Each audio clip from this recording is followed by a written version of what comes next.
There have been many times in recent years that the thought of a trip to Atlanta would strike fear into a Met fan's heart. Well, not so much in 2012. I love ATL. Well, maybe not quite that far, but Met fans so far have enjoyed the Mets playing against the Braves. At Turner Field in Atlanta, the New York Mets play the Atlanta Braves. Tuesday Night Baseball on SNY is brought to you by Citi. And a pleasant good evening, everybody, and welcome to Atlanta. Gary Cohen, Ron Darling with you tonight as the Mets play the middle game of their three-game series against the Braves, whom the Mets have beaten 4 straight times to start the year. And Terry Collins was very adamant about this team needing to get off to a good start this year. Not only have they gotten off to a good start, they have their best record ever after a losing season. Yeah, you got to love the record, but I think even more importantly, you like how they're winning these ball games. And when you look at the numbers, it's really the pitching numbers stand out. The ERA 2.33. Well, the starters have been even better at 2.26, and I think Roush and Francisco have been much better than advertised. And then when you look at the power numbers, they've hit 11 home runs in 10 games. They only hit 108, 162 last year, so the power numbers have been better also. Not much has changed about the Mets starting rotation personnel-wise this year, except for the guy pitching tonight. Everybody else has pitched well, but Santana's the linchpin. Yeah, he really is, and he has pitched well in both of his starts. He has nothing to show for it except the loss. You can see his career against the Braves. He has just been fantastic. 133 wins, 70 losses in his brilliant career. The Braves ace Tim Hudson remains on the sidelines because of back surgery. He should be back in a few weeks, at least for the moment, his spot being filled by Randall Delgado. Well, Randall Delgado is won the job in spring training. He has this shotgun delivery, outstanding arm, a great curveball. It'll be a big test for the Mets offense tonight. So the 22-year-old right-hander from Panama goes up against Santana, who makes his 3rd start of the year. It's the Mets and the Braves from Atlanta. All the action coming your way tonight right here on SNY. Citi, proud sponsor of the New York Mets. By Burger King. By AT&T, rethink possible. By Kia Motors. And by Geico. Hitting the road, take the Mets with you this season. Subscribe to MLB.tv today to see every Mets out-of-market game live online and on your favorite devices in HD quality. Visit Mets.com to order and get more details. MLB.tv, baseball everywhere. Here's your Subway Mets upcoming schedule. Remember, you can listen to every Mets game on Sports Radio 66 WFAN. Noon game tomorrow with R.A. Dickey on the mound. Then the Mets head home, take Thursday off, and welcome in the Giants on Friday night for the start of a 4-game series. Then Jose Reyes and the Marlins come in on Tuesday night for the first of 3 before the Mets go to Colorado and to Houston. Johan Santana getting set for his 3rd start of the season. And so far, the results could not have been better for Johan. He faced the Braves on opening day and turned in 5 solid innings, 5 more stellar innings in his next start. He faces the Braves again tonight. First pitch coming right up. By Citi, proud sponsor of the New York Mets. The Mets return home to Citi Field Friday night for a 4-game series with the Giants, and then it's Jose Reyes and the Marlins for a 3-game series. Tickets start at $12. Visit Mets.com now for your tickets. Let's check out the Mets starting lineup for tonight, brought to you by Geico, and the same starting lineup as Terry Collins ran out there last night for the Mets' 6-1 victory over the Braves. Ruben Tejada due a day off tomorrow, his first of the season, but he is in there tonight in the leadoff spot as the Mets face 22-year-old Randall Delgado for the first time. From Las Tablas, Panama, the young right-hander has made 8 starts in the major leagues for the Atlanta Braves. He's never given up more than 3 earned runs in any one of those starts. Then the Coors Light Braves defense, Matt Diaz, of course, gets the start in left field for his batting record against Santana. Bourne and Hayward, Jones, Pasternicki back in the lineup at shortstop, Pugla, Freddie Freeman back in the lineup, and of course McCann behind the plate. See that graphic there that Delgado is the 5th youngest player in the majors. What's remarkable is that the 4th youngest player is Starlin Castro, who's already in his 3rd year. That's right. Ruben Tejada will lead things off against Delgado, who did not have a very good spring this year, as he and Julio Teheran battled for the 5th starting spot. Problem was Teheran pitched even worse than Delgado did, and Delgado kind of got the job by default, but for right now just a placeholder as Tejada attacks the first pitch and fouls it off, and we're underway in Atlanta. The thought is that Tim Hudson should be back by early May. Hudson's going to have his 3rd rehab start tomorrow night. He made his last one. He went 4 innings. Yeah. So you have to figure he's getting pretty close. Yeah, 2 more, probably of 5+, get him up to 100 pitches plus, and then he'll be back for Freddie Gonzalez's team. Then the question is, what happens with Delgado as Tejada takes it wide for ball 1? I mean, they've got a lot of very good young pitching on this starting staff. There's Hudson, preparatory to his rehab start tomorrow night, which I think is going to be up in Rome, Georgia, yes. so not too far away. Here's the 1-1 from Delgado, and a fastball for a call strike. I mean, Beachy and Minor are both pitching so well, I don't think there's any chance he displaces them. No, they're going to be here for good. It's really Delgado and Tehran who are going to be fighting for that extra spot, probably in AAA. 1-2 to Tejada, leading off with Daniel Murphy on deck. And he bounces the breaking ball, and it's 2-2. He's got that long arm action. He does. They call it like it's almost like a shotgun. He kind of delivers that arm high, brings it all the way back, and then just really gets a lot of acceleration. I'm told Hudson's rehab start tomorrow will be at Gwinnett, which is even closer to Atlanta, so he doesn't have to travel tonight. Now the 2-2 to Tejada, and it's blown away in a full count. So Tejada, seems like he's 3-2 in his first at bat every game. Runs the count full to lead off with Murphy getting ready on deck. Mets were held scoreless in the first inning last night for the first time on this road trip. 3-2 and a tapper. Chipper Jones has to charge. Barehanded play, and he gets Tejada. Nice play by Chipper for the first out of the game. Well, Chipper doesn't move like he once did, but he is so sure-handed. Just gets this ball in the bare hand with the accurate throw. Only 6 errors last year for Chipper Jones. You know, he's playing so far back. What he does is he gets that arm back in time, so it's just one motion to get that ball over there. Mets fans, you know, you get to watch David Wright make that play as well as anyone. Good job by Chipper there. Now Daniel Murphy went 0 for 4 last night, and Murph takes low away for ball 1. Murphy at 263 for the year after a very fast start. That's playing their 11th game tonight. They've opened the season 7-3 as Murphy hits the off-speed pitch through the hole into right field, and the Mets have their first hit of the night. So a 1-out base runner. Murphy's first hit in the series, and the red-hot David Wright will step in. David's played in 7 of the 11 games so far, and in those 7 games he's reached base at least twice. First man in history to reach base at least twice in each of his first 7 games, and the .542 batting average follows. You look at the stat sheet, no, and it looks like it's a mistake. There's too many crooked numbers. .542 batting average, 600 on base percentage, 792 slugging average, and he takes a strike from Delgado. I feel like it should be in a little league scorebook. That's the kind of numbers they have, right? 500. The last time any major leaguer pulled this off, on base twice his first 7 games of the year, you got to go back to 06 when both J.D. Drew and Todd Helton did it. So David off to a rather extraordinary start. Murphy at first and 1 down. Delgado made 7 starts for the Braves last year, and down the stretch he was terrific.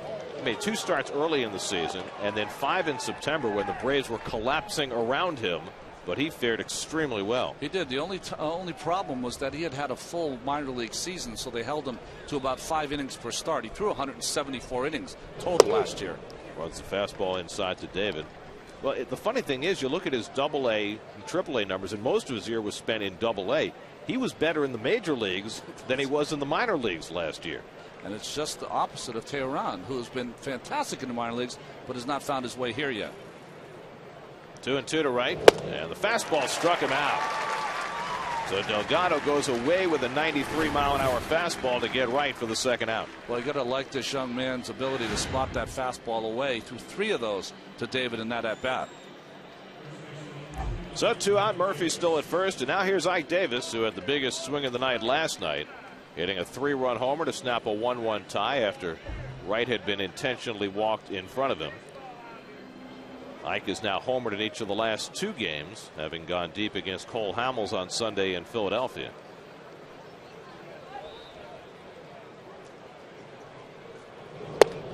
And an off-speed pitch to start him off, 0-1. Well, this was the curveball he hit last night.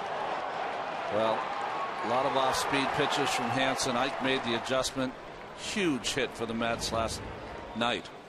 I liked Ike's comment after the game. He said, yeah, curveballs, that's what he throws me every pitch, every at bat. It might be a slight exaggeration, but, you know, teams know right now you can't throw fastballs in the strike zone to Ike. You've got to find some other way to try and get him out. And they've been doing it very effectively in the early part of the year, but the last couple of days, Ike has gotten his swings. And the off-speed pitch hit out to left, and Diaz moving over. Puts it away to retire the side. A hit and 1 left. Santana heads to the mound for the bottom of the first when we come back. Line for the Braves tonight. Matt Diaz, who's hitting .500 against Santana, gets a start. Freddie Freeman, who sat last night, he's been slumping back in the lineup, even against the lefty. And the rookie shortstop Tyler Pasternicki, who had a day off yesterday, back in there as well against Santana, who makes his 3rd start of the year. 3rd start of the year in his first 2. You can see the numbers there. Only a run given up in 10 innings of pitching, 13 punch outs, so he's still able to get the strikeout when he needs it. And significantly, the left-hand hitters so far 0 for 11 against him, and the Braves are rife with left-hand hitters, starting with Michael Bourne, who takes ball 1. Bourne 1 for 4 last night. Padded his stats with a couple of stolen bases in the 8th inning when the Mets were not holding him on. And it's taken low and away 2-0. When you talk about Santana and his effectiveness against left-hand hitters, he has really refined his slider in the early part of this year. Warren hits one down the left field side. Bay coming across the line. Tejada as well, but it goes in the stand. He's refined his slider, but he's also done something that he didn't do the first couple of years in a Met uniform. It's that fastball in and the changeup off the fastball into the lefties that he's throwing much more than I've ever seen him throw it before. Well, he has to compensate at least a little bit for the fact that his fastball velocity is not quite what it was, even in the year right before he got hurt. I mean, his fastball velocity is about 1.5 miles per hour below what it was in 2010. So far this season, he's averaging just under 88 miles an hour. In 2010, he was about 89.5.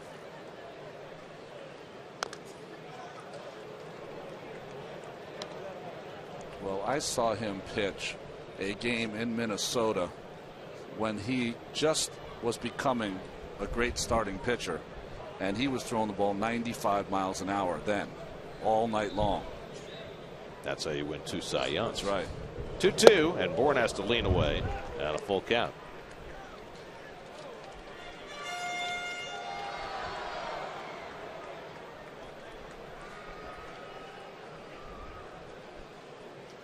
Now the 3-2 from Santana, and Bourne fouls it away. Here's Alexis Mets defense. Bay, Neuenhuis, and Duda in the outfield. Right, Tejada, Murphy, and Davis. Just one error. It came in last night's game, didn't it? Tolley and Santana. Not last night's game. Sorry, Sunday's game. Here's a 3-2, and Bourne lifts one to left. Hit pretty well. Back goes Bay, and Bay has to go off his glove. And Bourne flies to second. He'll stop there. Now Jason Bay, who took a home run away from Jack Wilson going over the fence last night, this time with a tough but not nearly as difficult play, has it clank off his glove for a 2-base error. Well, the problem came is that he had it over his shoulder, but then the ball started to retreat back and he started shuffling backwards, and then his head started bouncing up and down and lost control. So the Braves take advantage as Bay's error puts Bourne at second with nobody out, and Jason Hayward moved up to the 2 spot in the batting order tonight. Will come to bat. Hayward's been the hottest hitter in the Braves lineup.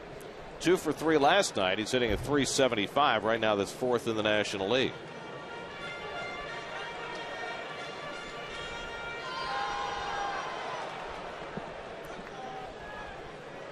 For the Mets, just their 7th error, playing in their 11th game.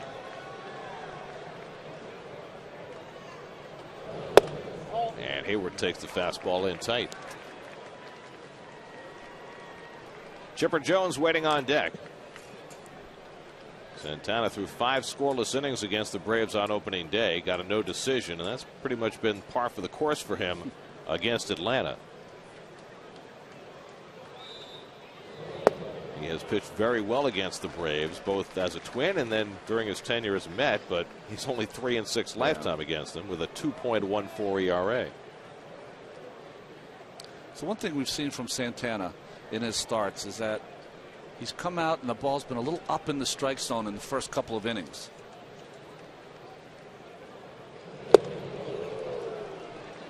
Two balls and a strike to Hayward. Well, we even saw that in his last spring training start, that game he threw in Jupiter against the Cardinals. And you wonder whether some of it is tied to the fact that he's getting extra rest between starts. Is it harder to keep sharp mechanically? Yeah, I think that's definitely part of it. Tejada shading Bourne at second base. 2-1 the count to Hayward with nobody out. And he drives one to deep right center. Back goes Duda in the gap. And Lucas runs it down for the out. Bourne has to retreat to tag. Now he takes off for third. The relay throw by Murphy to third is not in time. Off the bat, Bourne figured that ball was going to fall in, but Duda ran it down, and Bourne had to go back a long way to tag, but he's got the speed to be able to get to third. Well, Lucas running after this ball, you weren't sure if he was going to get to it, so I think that's why Bourne felt that way. That if it got over his head, he was going to be able to score easily. And he's got such great speed that he can go all the way back and still get to third base. So Bourne, after a bit of an adventure, arrives safely at third with 1 out. And now Chipper Jones will try and get him in. That's will play the infield back. Chipper went 0 for 4 last night. Grounded out 3 times before flying out in his last at bat. And he takes a strike. Chipper will be 40 years old a week from today. And this will be his last season after announcing his intention to retire at the end of the year. Santana misses wide, a ball and a strike. The Braves had their leadoff luncheon today. It's very similar to the Mets, a welcome home dinner, and apparently Chipper had some emotional words to tell the fans that were there. Drives this one to left. Bay moving over and has trouble with it, but snags it. Bourne tags and comes home, and the Braves have an early unearned run and lead 1-0. So Chipper Jones with his 6th run batted into the year. Well, you discussed it last night, Gary. This is very difficult to see at this time here. That ball got in the lights, and good job of Bay staying with it. He didn't catch that one. That would not be the start he was looking for. So 1-0 Atlanta. Unearned run charged to Santana's record. Here's Brian McCann with the full shift on against him, and he takes a strike. McCann went 1 for 4 last night.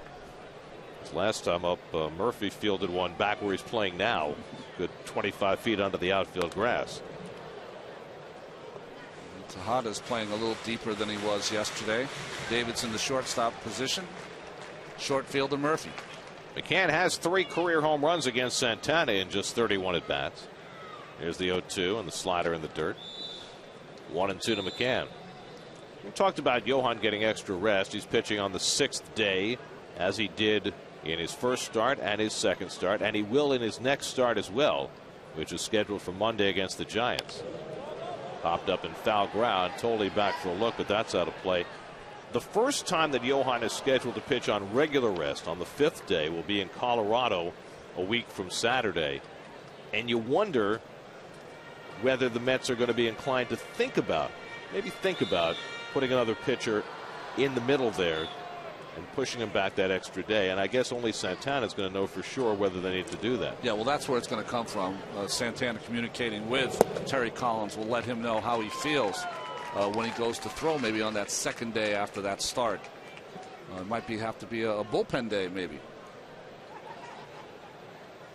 I mean, ideally, you'd love for him to eventually get into an every 5th day rotation, and there's been nothing that's happened so far to tell you that he can't. McCann hits it into the shift, and again Murphy on the outfield grass there to make the play. And so the Mets playing the defense perfectly to get McCann and end the inning. But the error leads to an unearned run, and it's 1-0 Braves after 1. Winningest left-hander of all time, Warren Spahn, who later was a pitcher and pitching coach for the New York Mets after his days with the Braves. Here's your AT&T trivia question. Who had the first hit in the first game at Shea Stadium? It was 48 years ago today, April 17th, 1964. Mets lost the game to the Pirates 4-3. So Jason Bay, who committed the error that cost the Mets a run in the first inning, will lead off in the second. Bay not only robbed a home run last night, he hit a home run. He takes inside for ball one. It is second of the year over the center field fence against Levon Hernandez in the ninth.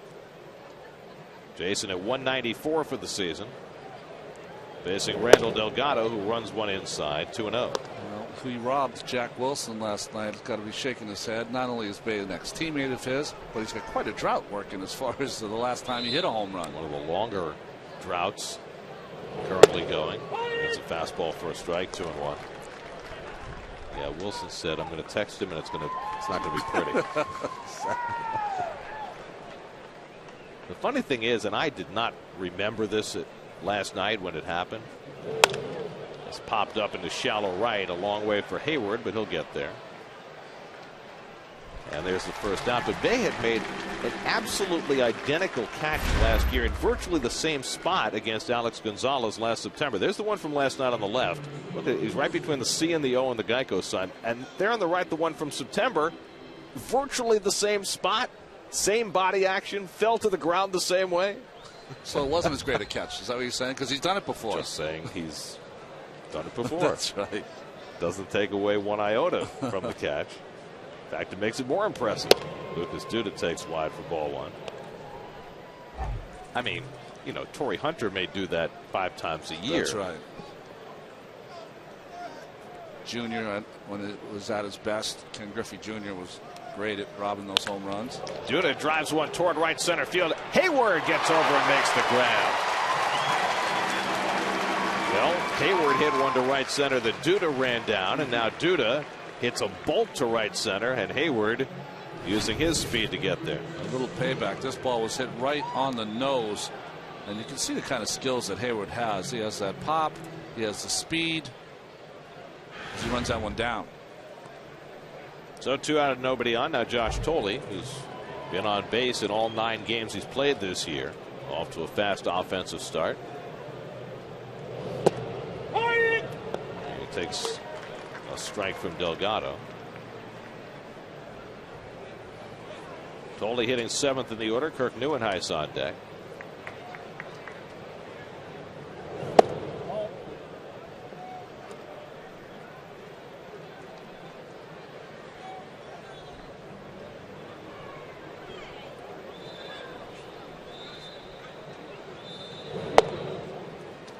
Tolley watches the changeup outside, 2-1. Delgado just 22 years old, a native of Panama. He and Ruben Tejada are just about the same age, from the same country. Off the plate, and it's 3-1. I did not get a chance to ask Ruben before the game, but I have to believe they've at least played with or against each other at some point.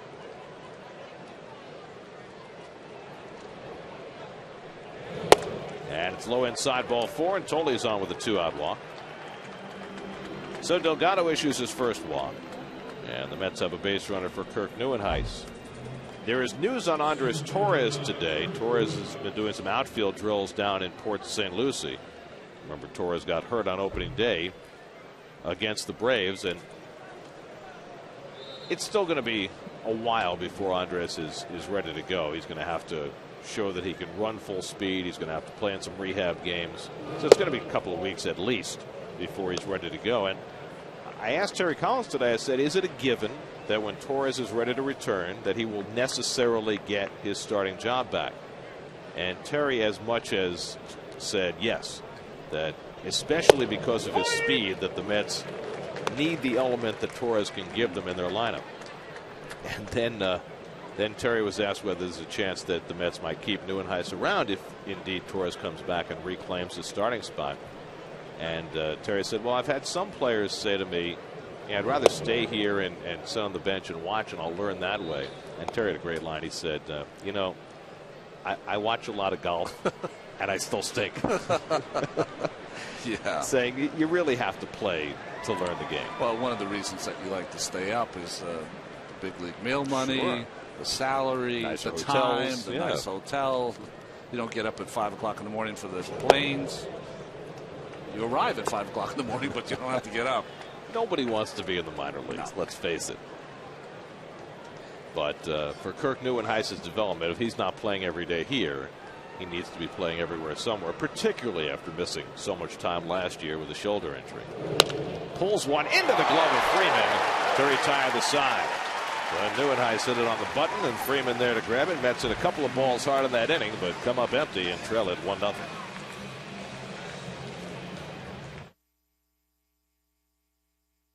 Ball on SNY is brought to you by Burger King, by Bud Light, and by Citi. Visit Mets.com/Citi Chalk Talk to learn about a special 1-hour Chalk Talk with Sandy Alderson and Ron Darling on May the 5th.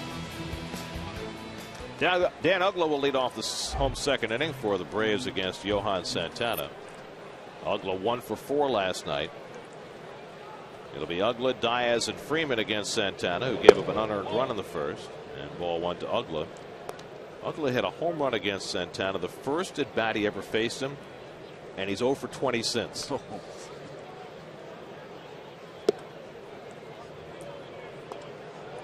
fact, this is like Uggla's week from hell.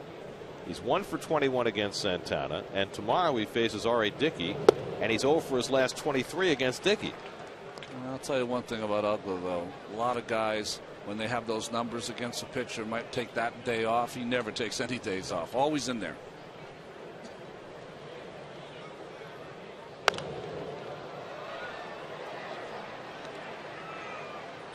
Well, more like a wrestler than a baseball player. We saw him last night. I think pound for pound, he's got to be one of the strongest guys in the game. I don't think there's another sport where short arms are as beneficial as being a big league hitter. You know, I have people all the time say, "Boy, that player's short," you know. But almost all the players that are short in stature make up for it with muscle, like Uggla does. Second full count for Santana in his first 5 batters. 3-2 to Uggla, and the changeup misses for ball 4. So a leadoff walk to Uggla, and now Matt Diaz, who has great career numbers against Santana, will step in. You know, I've been talking to Josh Tolley in the last week just about a lot of different things, and congratulating him on the fast start he got off to. And he said, you know, the game is slowing down a little bit for me this year. He said the last couple of years, you know, with all the things that catchers have to do before the game to get prepared for their pitcher, their starting pitcher, to get ready, to watch film. He said it seemed like all he was doing was concentrating on the defensive side of the game, but he says now he's really compartmentalized it in such a way and gets such great help from Nikias that they sit down together with Warthen, with the pitchers, and talk about what they're going to do. And he says the big difference, he thinks, this year as opposed to last year for Josh, is that he gets the game plan, he tries to execute the game plan, but within what the pitcher has that night. And I don't think he did that much last year. He was going straight by the book. He has a little more leeway this year with his experience.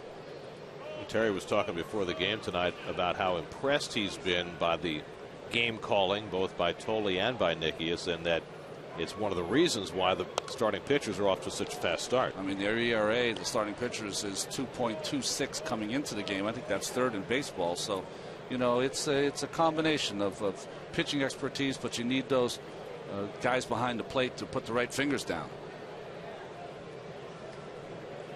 Freddie Freeman waits on deck. Diaz, who faced Santana opening day, is now 17 for 34 against him, and even 500. 2-1 the count from Johan. He checks in on Uggla at first base. You know, Josh has said that he'll do some work in the hotel room now to get a lot of that stuff done before he comes to the ballpark, so that the experience at the ballpark is not overwhelming every single time. But he'll get here one of the earliest to get to the ballpark, of course, with Nikias.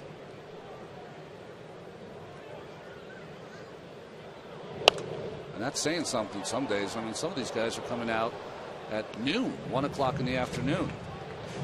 Josh was in the ballpark today about 1 o'clock. He and Nikias were sitting in front of the tape machines, going over Braves hitters, formulating the game plan for tonight. And they'll also look at not only the hitters, they'll look at starts that Johan has had against the Braves and how he's been effective against certain hitters.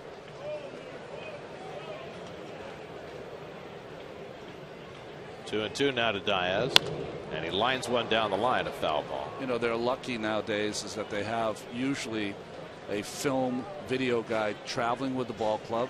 And what you'll do the night before is that you'll be able to go to him and say, listen, I need this, this, this, and this for tomorrow. And you'll have it waiting in front of your locker. Well, they're able to break down everything now. Each hitter's at bats, each pitcher's at bats, lefty and righty, certain situations. The whole video revolution in sports, not just baseball, has really changed things. And Santana gets low bridged by his nemesis Diaz, and Matt Diaz is just a guy that Johan can't get out. What's that? Is his 18th hit? We were talking about Uggla has 1 hit. That's 18th hit by Matt Diaz. Getting over 500 now against Johan, and they almost hurt him here. And that's a changeup that, you know what's interesting? It's a combination. He sees the ball well off Santana for whatever reason, has gained a lot of confidence because he's had the success. And also it seems that every time that Santana misses with a pitch or makes a bad pitch, it's against Diaz. So first and second and nobody out. Now Freddie Freeman. Freeman's been slumping 0 for his last 12 and got a seat on the bench last night as Eric Hinsky started at first base.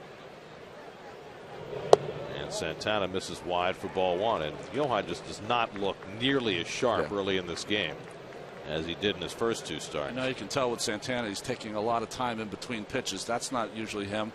He's going to have a chance here with Uggla with the big lead to maybe try a pickoff at second base. And Freeman takes a borderline strike, and it's 1-1. Uggla at second, Diaz at first, and nobody out. 1-0 Atlanta, second inning. Hit by Diaz, the first off Santana, who still has yet to give up a hit against a left-hand hitter this season. As Freeman stands in, Tejada makes a break to the bag, but Johan just steps off.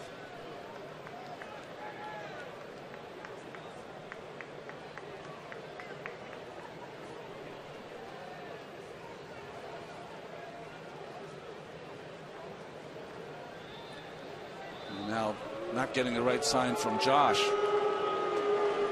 Tejada's going to come in and make sure they don't change the signs. And this is a really good time for Tejada to talk to Santana and say, listen, Uggla's way off that bag. If you want to take a shot back here, we can get one of the outs out here.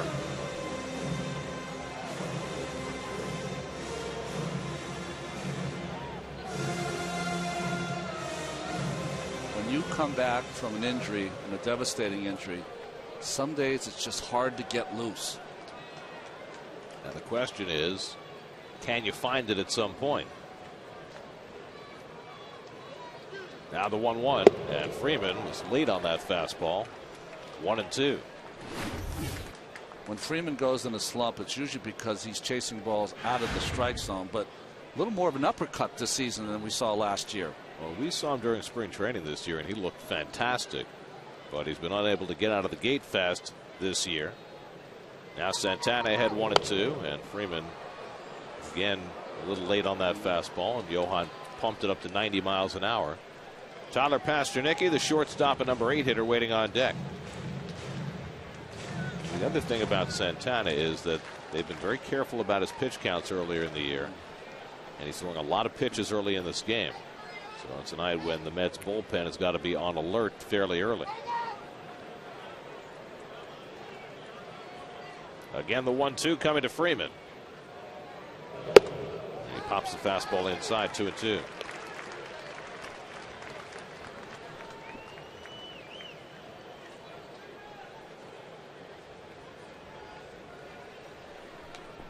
And you're right, Ronnie. You never see Santana work this slowly.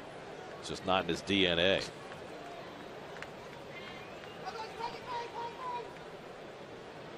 Runners lead at first and second. Freeman waiting for a 2-2, and he just got a piece of that.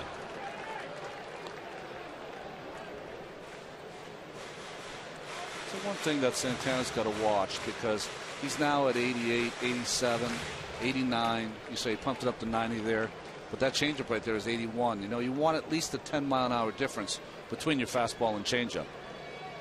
If you don't, then you get fouled back instead of swinging through, swing and miss. Seventh pitch of the at-bat coming to Freeman. And he wastes that fastball away. Again, 90 from Santana.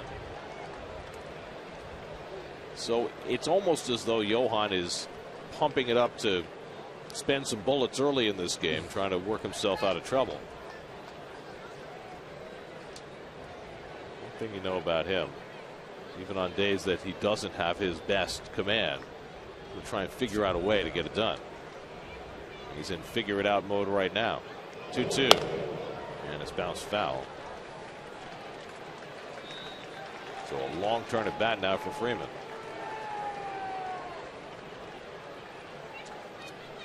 Twenty pitches already this inning for Johan.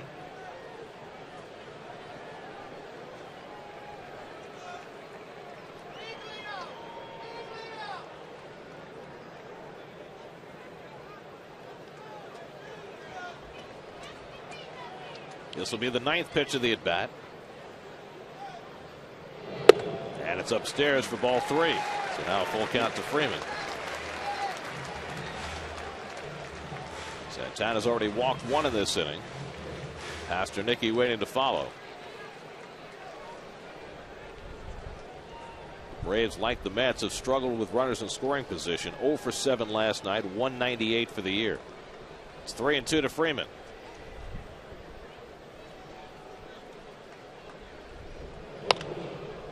And he fouls another one. Best sign you can see that a pitcher's stuff is a little short in the game is those kind of pitches. Is that they're not putting him in play. They're fouling off good pitches. Just that he doesn't have the bite on his breaking ball. His changeup doesn't have the drop that it usually has, and his fastball's not up to speed yet. So he's had to expend 10 pitches on Freeman, and he's still working on him. A look to second, but Tejada didn't break.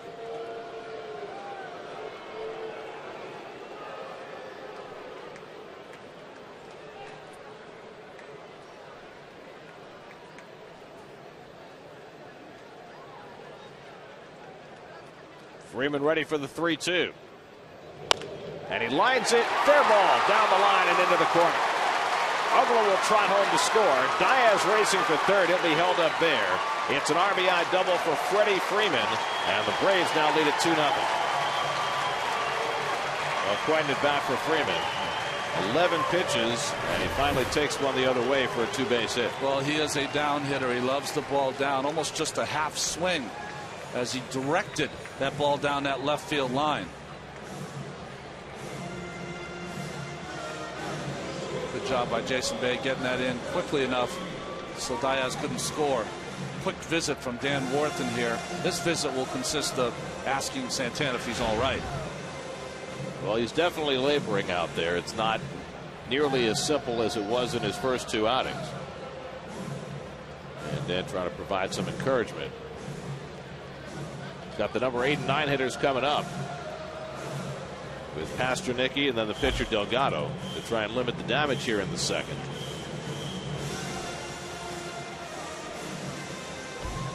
Pasternicki in his rookie season just 3 for 22 to start the year. He did hit his first home run in Houston during the Braves' first road trip of the year. Diaz at third, Freeman at second, still nobody out. Mets will play the middle infielders back and concede another run on a ground ball. Corners in with Davis and Wright.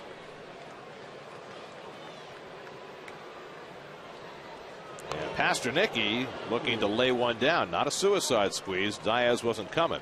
More of a safety squeeze. If it was a good bunt, well placed, then Diaz would proceed to the plate. You know, that is a play that went on hiatus from baseball for about 15 years. Yeah. Nobody used it until just the last year or two. All of a sudden, the safety squeeze has come back into vogue. And just like your 8th base hitter has to be swinging the bat here, though, you got the pitcher behind you.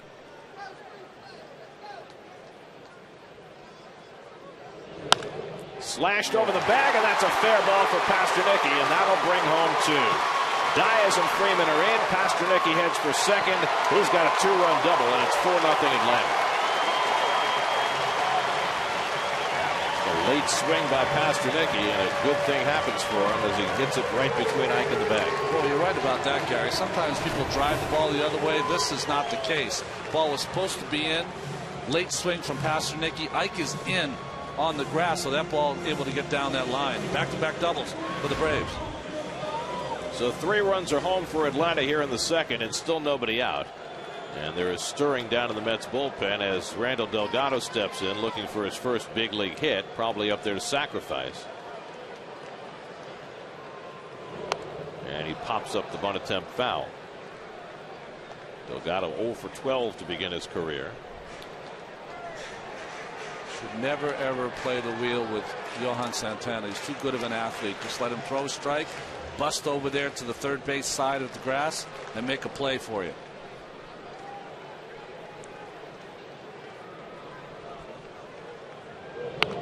He pushes the bunt down to Davis. He goes to third, has to get a tag, but he doesn't even get it on target as he throws it down the line. In the score comes Pasternicki, and it's 5-0 Atlanta.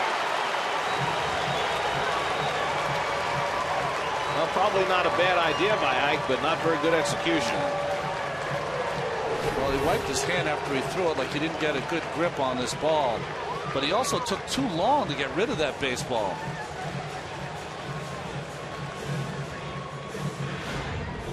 A little more haste on that, almost like you should throw that on the run.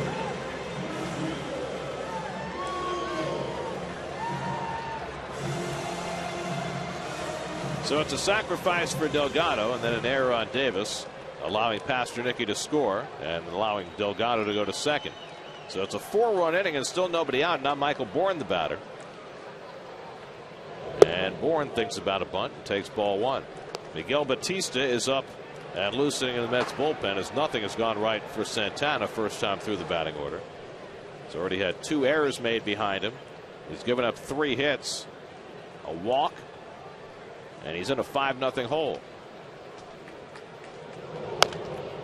Bourne grounds one foul, and it's 1-1.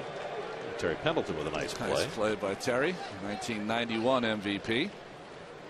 Batting champ that year also. That was the year that the Braves went from worst to first. And wound up playing the Twins in the World Series in what turned out to be a classic.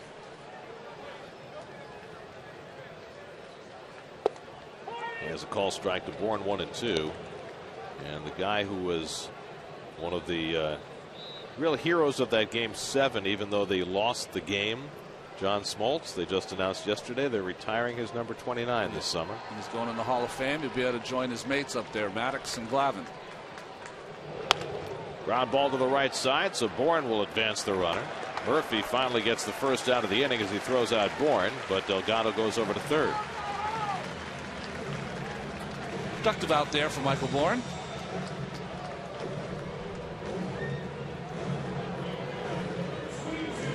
So 1 away, and the Mets will have to bring the infield in, already down 5-0 in the second with Jason Hayward coming up. Hayward flied out to Duda in right center his first time up. A walk to Ugla, a base hit that low-bridged Santana off the bat of Diaz. Freeman, after an 11-pitch at bat, doubled the other way for 1 run, and Pasternicki doubled the other way for 2. Then the bunt and the throwing error by Ike Davis produced another run. The Braves have put 4 runs home here in the second. So Santana, who had given up just 1 earned run in his first 2 starts combined. Different kind of day today. Totally fights that one as he snags it inside. It's 2-0. Chipper Jones waiting to follow. And you wonder on a day like this when Santana is struggling so mightily, at what point Terry Collins might pull the ripcord on him. Grounded toward the hole, and that sneaks through for a base hit. Delgado comes home with the 5th run of the inning. Jason Hayward with an RBI single, and it's 6-0 Atlanta. And that is going to be all for Santana. So in his 3rd start of the season, Johan lasts just an inning in the 3rd. A game in which very little went right for Johan, beginning with the drop fly ball in left field that opened the first inning, led to an unearned run. But Johan unable to slam the door here in the second as the Braves have tacked on 5 more. Call to the bullpen brought to you by Verizon. Welcome to America's fastest, most consistent, most reliable internet. Welcome to Life on Fios. Gary Collins and Dan Warthen and even Johan Santana have said all along that there were going to be days like this in his return from shoulder surgery, and this was one of those bad days for Johan, the first one we've seen this season.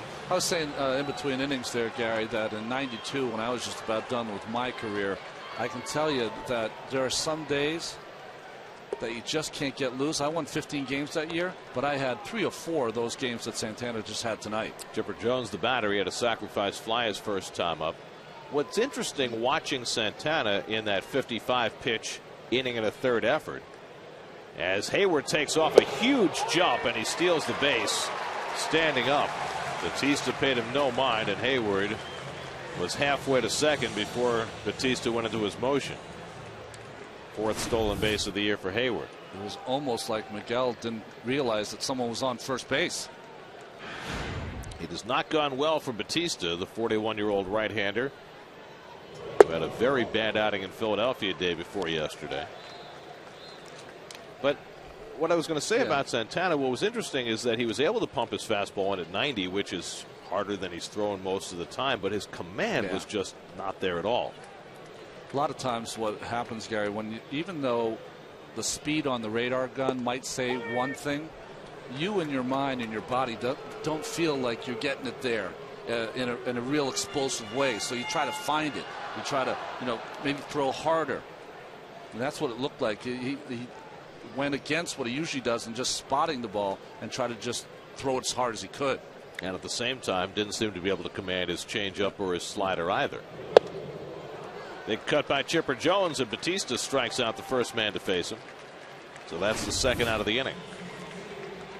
A little backdoor cutter that Chipper swings through.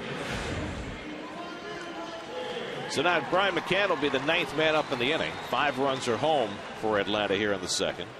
McCann grounded out into the shift his first time up. Hayward at second with 2 out. 6-0 Atlanta in the second.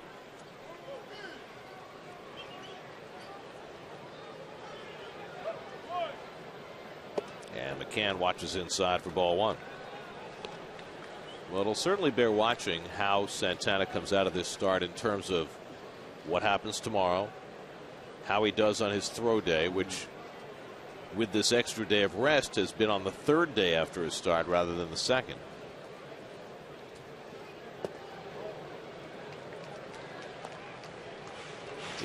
Which would mean he would be throwing on Friday when the Giants are in. Next start scheduled for Monday. And it'll be interesting to hear what Johan has to say after the game today, because after all, he's the only one who knows what the feeling is like in that shoulder. And I will say this also, all along this process, going all the way back to last year when he was first trying to come back from surgery, he has tried to tamp down expectations. He's made it clear that he knows that this is not an easy process and that it's not going to be a straight line. 3-0 to McCann, and that's low ball 4. So the inning continues. And Dan Uggla, who led off the inning with a walk, will come to bat for the 2nd time.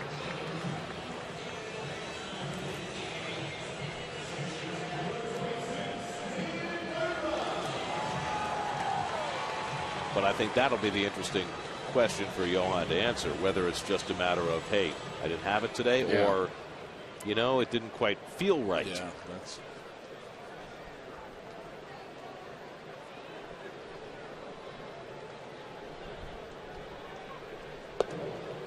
And Uggla takes the running fastball in for a strike, 0-1. Well, we've seen Johan pitch so many times that he is so methodical and so on point whenever he throws. So whenever he's a little out of whack, we saw it immediately.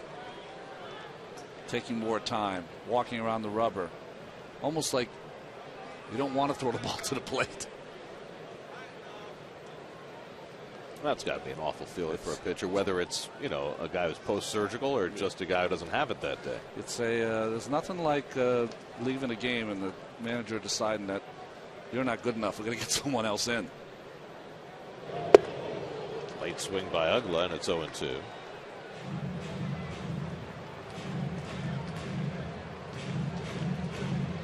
Well, Matt Diaz only had a chance for one hit against Santana today. That's right. The reason why he was in the lineup today. Now hitting over 500 against Johan. Now Batista ahead 0-2. And Ugla chops one off the plate down to third, right at the bag to right for the force play. That ends the inning. But 10 men came to bat for the Braves, and they score 5 times, knocking Santana out of the box. Freddie Freeman had a very long at bat and capped it off with an opposite field double that drove in 1. And Tyler Pastanicki drove in 2 more. 6-0 Atlanta as we go to the third. Darren of Fairfield wants to know which current Met would have been a perfect fit on the '86 team. I think I'll let you handle this. I don't know. Jeez. Well, certainly, you know, David would be great on that team because of the great player he was. But I'm trying to look at that team and maybe what player do the Mets have that would fill a need? Would fill a need. What needs did you have? Yeah, well, exactly. I don't think that there would be any needs. I think that probably the questioner wanted to know more from a personality standpoint. Okay. As Batista strikes out to start the third, is there anybody who could have, you know, put up with what you guys were dishing out? Well, he's a real jokester, so I think maybe Burdack might have fit in nicely. He would have been a nice part of Jesse Roscoe's scum bunch, I'm sure. I bet you Santana would have been an entertaining guy for you guys to have. Entertaining guy, and he would have been a nice mix in that rotation. I might have been traded earlier. 1 out and nobody on is Ruben Tejada, who grounded out to third. A nice play by Chipper Jones on a slow roller, his first time up. So now Randall Delgado staked to a 6-run lead as he looks for his second win in as many starts. And he pours a fastball into his countryman Tejada, 0-1. Turner seems to have that rambunctious personality too. He might have fit in with that crew. Grounded down to third. Another play for Chipper, moving left this time, and the one hop gets by Freeman, and Tejada will take off for second. So Chipper throwing right while moving left, unable to get it on target. It's an error all the way on Chipper Jones. I think Chipper didn't realize he had more time as he gets rid of this ball quick, kind of nonchalant, and I think he might have wanted to bounce that, make it easy for Freeman, but it was an in-between hop. It's an odd release there by Chipper. So the error by Chipper Jones gives the Mets a 1-out base runner, and Daniel Murphy, who singled through the hole into right his first time up, will step in. Murph has the Mets only hit through the first 2 innings against Delgado.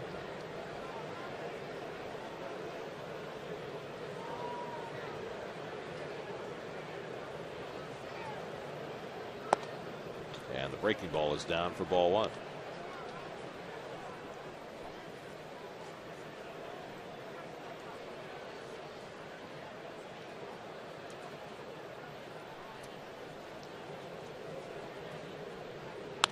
And Murphy cracks one into center field, but it stays up for Bourne, and he picks it off as Tejada hustles back to second.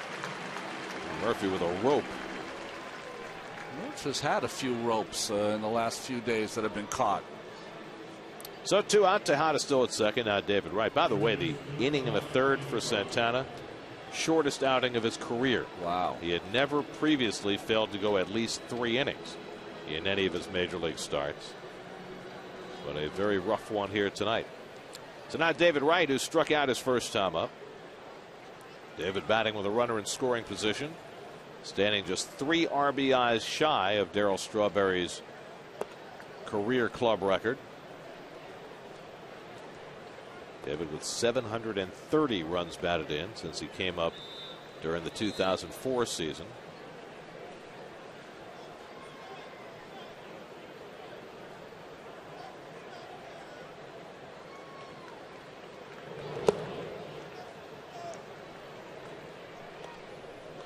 2-0 now to Wright with Davis on deck. By the way, last night David Wright was walked intentionally, and Ike hit a 3-run homer right behind him.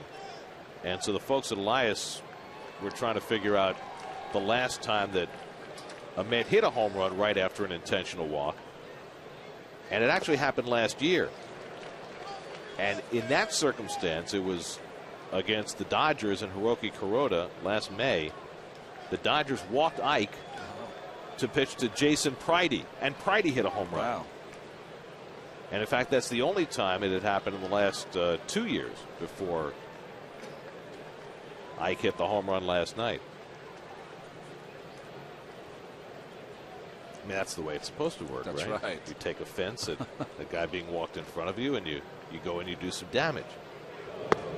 Although Ike's comments went kind of the other way. He said it wasn't that I was offended that they walked David. It's that I don't want them to be walking him. I want them to pitch to him. Yeah. And so I have to get hits so that they'll pitch to him. Do my part Exactly. a little better.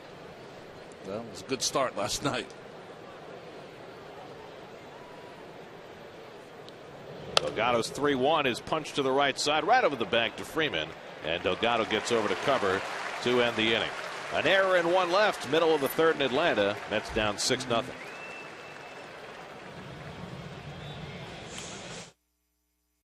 You can tell because his spikes are down on the ground. That's right. That's right.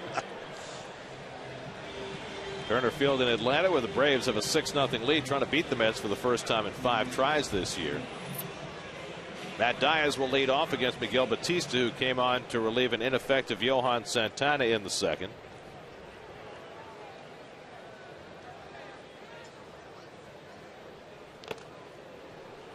And Ugla, Diaz, I should say, fouls it off for strike one. This one right off the mask, right in the forehead.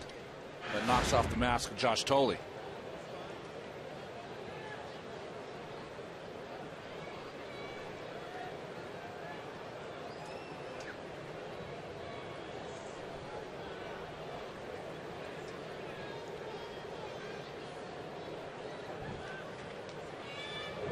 And Diaz watches low and away for ball one. Well, we've had so many conversations already this year about pitchers and pitch counts and what's right and how you protect pitchers and what you should be asking of them. And I thought it was particularly instructive last night watching the end of the Tigers-Royals game and seeing how Jim Leyland handled Justin Verlander late in that game. Verlander had a 1-run lead after 8, and Leyland asked him how he was, and Verlander said, "I'm fine." And Leyland said, "Okay, it's your game." And then Verlander got in trouble in the 9th inning, and Leyland goes out to the mound, and according to Verlander, Leyland's comment to him was, "You're going to get me fired." Because of the pitches. Right. Yeah. So he already had a couple of men on, and then Leyland goes back in the dugout and he hits the next batter, so now it's bases loaded in a 1-run game. As Diaz grounds one to shortstop, and Tejada with the overhand toss. 1 out. But then Verlander takes on Alex Gordon, and he throws 5 pitches. 3 of them fastballs, all of them clocked at 100 miles an hour. And on the 131st pitch, which was a 100-mile-an-hour fastball, gets him looking to end the game. Unbelievable. I watched the end of that game and just couldn't believe when they put the triple digits up. But, you know, the thing about it is Verlander said he wanted to exercise some demons. In the last game, he had a 3-0 lead and then gave it up in the 9th inning. So he wanted to finish what he started. And then what, of course, is interesting when you get a pitcher this early in the season throwing that many pitches is how does he recover from that?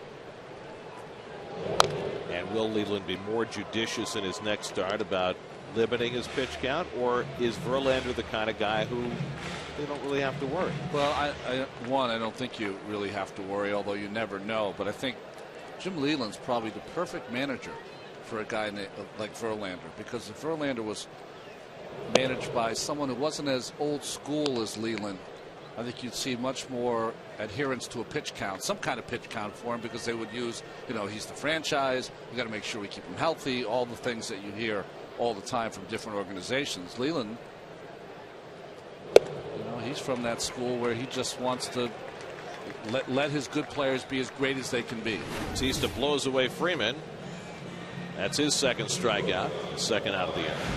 And yet at the same time, Leland understands enough about the pressures that are on him from above that he was able to make light of that when he went to the mound in the ninth inning. Well, and he can also catch an extra day in April, usually the same thing that's happened to Santana.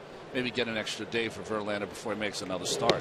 Pasternicky has to lean out of the way. You were telling me that the 131 pitches were the most for an April start in quite some time. Yeah, Curt Schilling threw 136 in April. I forgot what year it was. He was with the Red Sox, but it was only in 6 2/3 innings. Wow. Not 9 like Verlander. So that's a few years ago now. Yes. Past the glove of Bautista, Murphy comes in to sweep up and throws out Pasternicky to end the inning. So Bautista gets the Braves out 1-2-3, and one of their young pitchers goes to the mound. We'll look at them when we come back.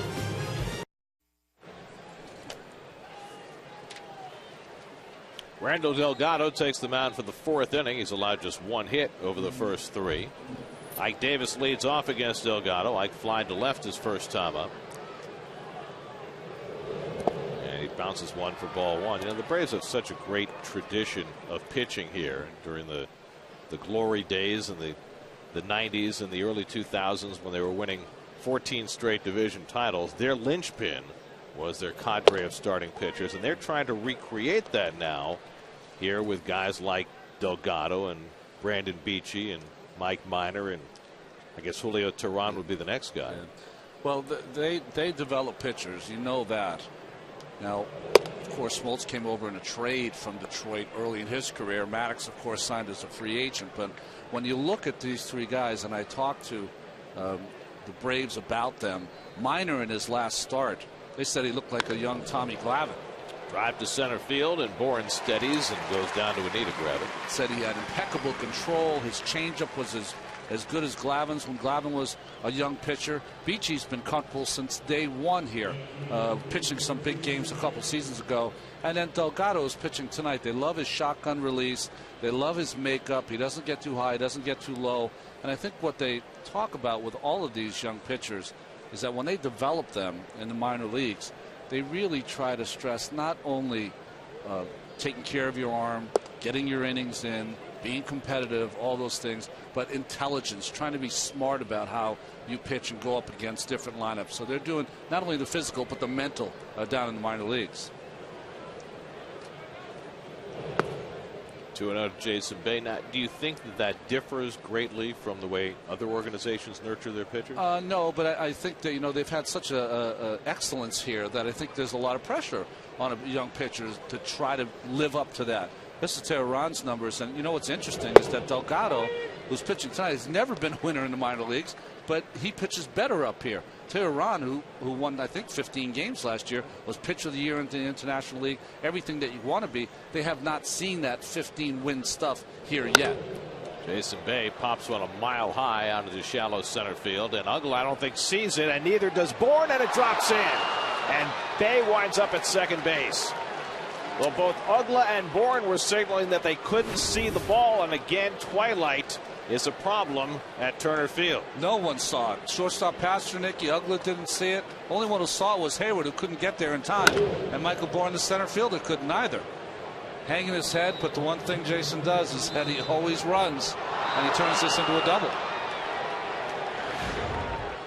I've seen that in this ballpark more than any other, and it's not just the lights. There's something about the twilight in this ballpark.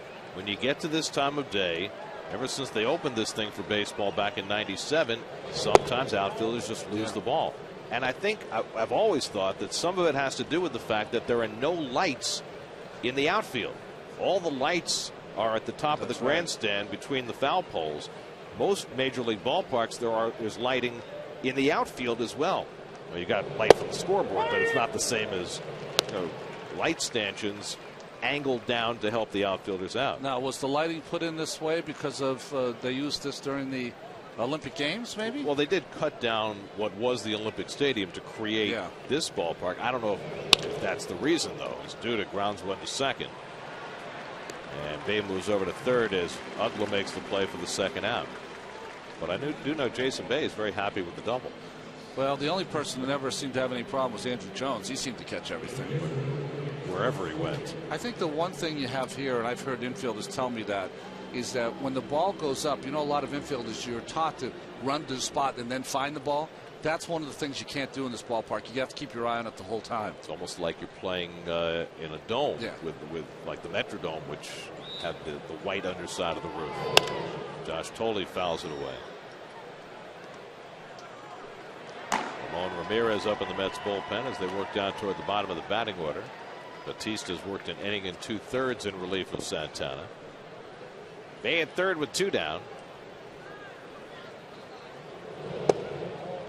And he misses low and away. Ball and a strike.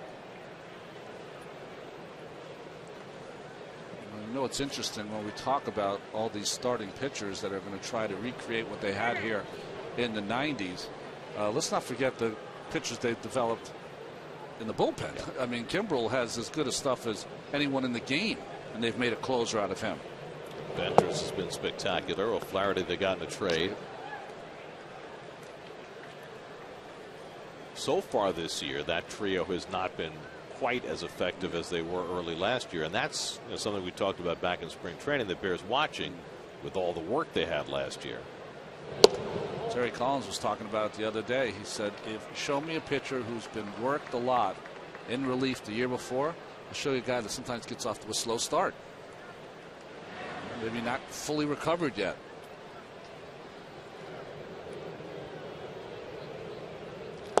And Tolley takes a strike at the knees, 3-2. Last year, these guys were just about unhittable until very late in the year, although the Mets had 2 really good games against Venters. And even Kimbrel stumbled a little bit coming down the stretch en route to his Rookie of the Year award. 3-2 to Tolley, hit back up the middle, and that sneaks through for a base hit. Jason Bay comes in with the first Met run of the night. It's an RBI single for Josh Tolley, his second of the year. And it's now 6-1 Atlanta. So the ball lost in the twilight proves costly to the Braves. Well, you got to love how Josh Tolley's come out this season. He is driving the ball to left field. He's working everything up the middle and get rewarded for it. His on-base percentage well above 500. He's been on base every game he's played, and now he drives in the first Met run. Here's Neuenhuis, who lined out to Freeman at first base his first trip, and Kirk hits a sharp ground ball up the middle. That's a base hit. Tolley going first to third, and Bourne will let him go. So the Mets, with a little 2-out magic, have runners at the corners. And now Mike Baxter is going to come up to pinch hit as the Mets try and fight their way back into this game. So Terry Collins forced to use the only left-hand batter he has on the bench in the 4th inning with a chance to get some runs home. Well, I tell you, every night that he's in the lineup, Neuenhuis always does not seem overmatched. Always takes good at bats.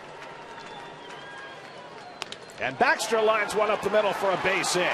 That brings home Tolley, and now it's 6-2 Atlanta. So 3 straight hits with 2 outs by the 7 and 8 hitters, and now by the pinch hitter Baxter. First hit of the year for Mike Baxter, and it drives in a run. And now the Mets are creeping back in it. Well, you could almost count on Baxter swing at that first pitch because he's been taking a few and been called out on called third strikes. You know, I was talking with Mike today about how he's been staying ready. It's awfully tough when you know you're only going to get at best 1 at bat a game. And he said, you know, I've been trying to take some of that, the mental machinations out of it. And I almost think that getting the at bat this early in the game probably makes it easier for him. Instead of sitting over there and stewing the whole game. Yeah, I think you're right. Christian Martinez gets up in the Atlanta bullpen as Delgado starts to struggle here in the 4th. Well, the Mets got a big break when all the Braves lost Jason Bay's pop fly in the twilight. It fell for a double, and the Mets have already cashed in 2 runs as a result. Now Ruben Tejada tries to keep it going. Tejada's hit 2 ground balls down to Chipper Jones at third. Chipper made an outstanding play to throw him out the first time, and then made a throwing error on the second one. That's now with 5 hits against Delgado. 2 on and 2 out. And Tejada first pitch swinging, pops one up in foul ground. Freeman might have room near the railing, and he puts it away to retire the side. But the Mets cash a pair to get a little closer. RBI hits by Tolle and Baxter. It's 6-2 Atlanta as we go to the bottom of the 4th. Brave pitchers, and you can't help but think about the trio that dominated the National League for so long. John Smoltz and Greg Maddux, and of course Tom Glavine. They were the mainstays of a Braves team that felt as though they were supposed to win a division title every year, and well, they did. Ramon Ramirez on to pitch for the Mets as we go to the bottom of the 4th inning. And there's one of the trio, Tom Glavine, who of course also spent time as a Met doing some broadcasting with Braves TV with Joe Simpson and Chip Carey. Yes, your question. You were here doing all those games. Did it feel a little bit like when you go into Philadelphia and you have to meet their big three of Halladay, Lee, and Hamels, or was it even better? Worse. Oh, yeah. For the Mets, it was worse. They couldn't beat any of those guys. Ramirez in. Terry Collins talked about getting into the air by Delgado over toward the left field line. Long run for Bay, and he gets there to put it away. Delgado making a bid for his first big league hit. I was just saying that I think Terry Collins wants to get some more work from Ramirez. Batista already pitched, and also Acosta. So 1 out and nobody on. Here's Michael Bourne. Let's check in with Kevin.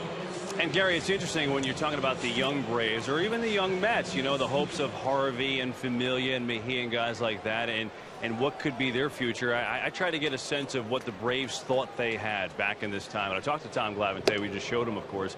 And, you know, he said, you know, it wasn't always this great feeling that he had, say, in 92 and 93 when he said, man, it was unbelievable. We go to spring training, and we knew we had 800 innings covered. I mean, it's ridiculous to have that feeling, but it wasn't like that at all. You know, Tom said, you know, there was some symmetry. He said, you know, when I came up through the system, I can't say that I saw that glut of talent. Guys like Avery and Merker were behind me. At that time, Smoltz was still in Detroit, so I didn't really know exactly what we had. And then a little symmetry because Doyle Alexander traded to Detroit for Smoltz.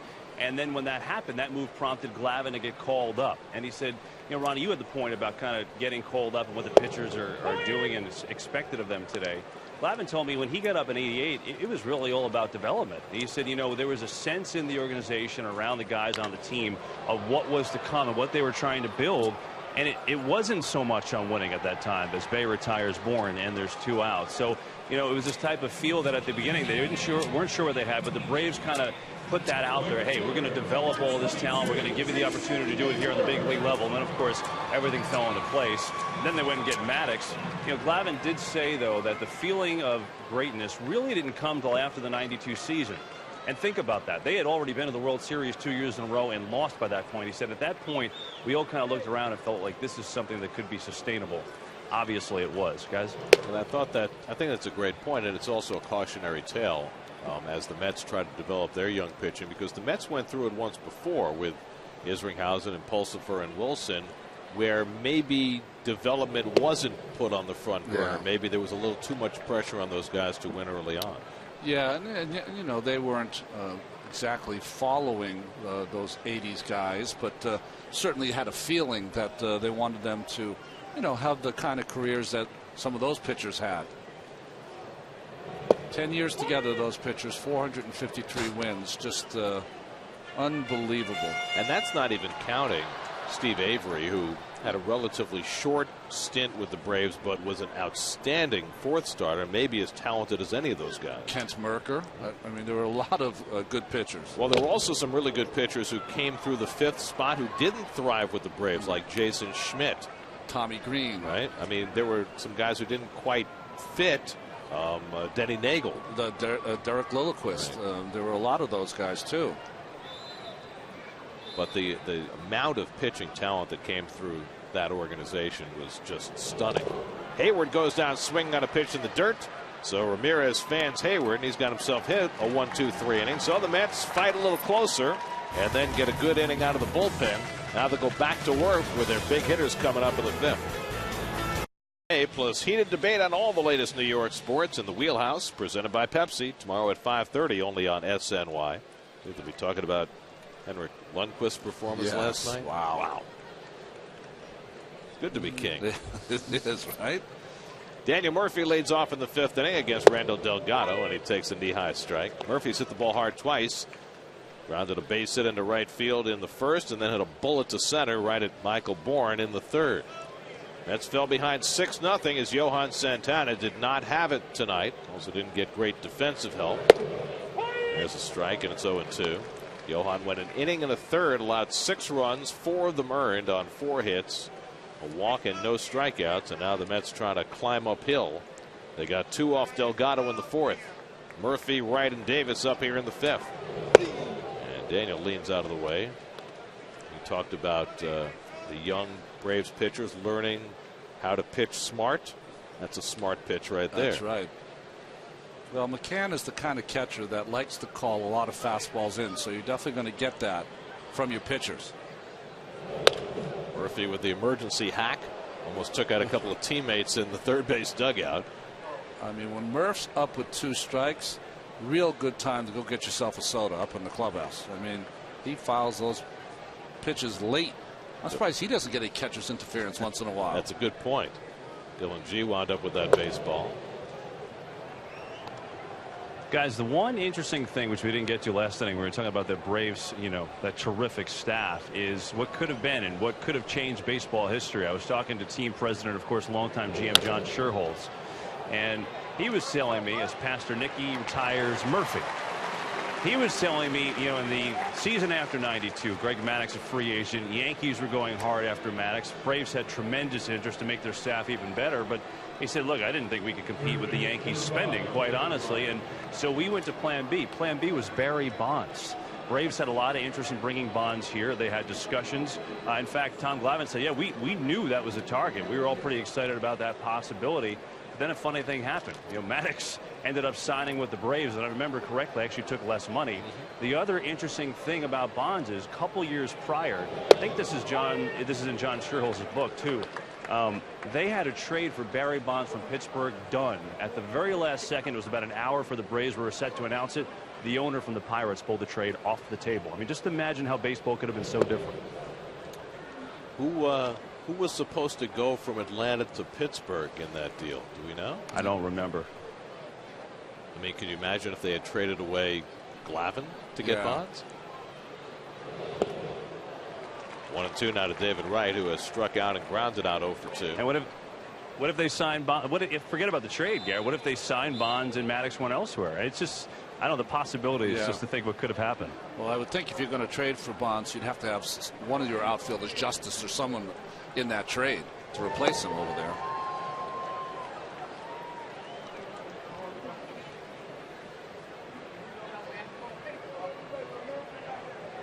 Maybe a young Andrew Jones.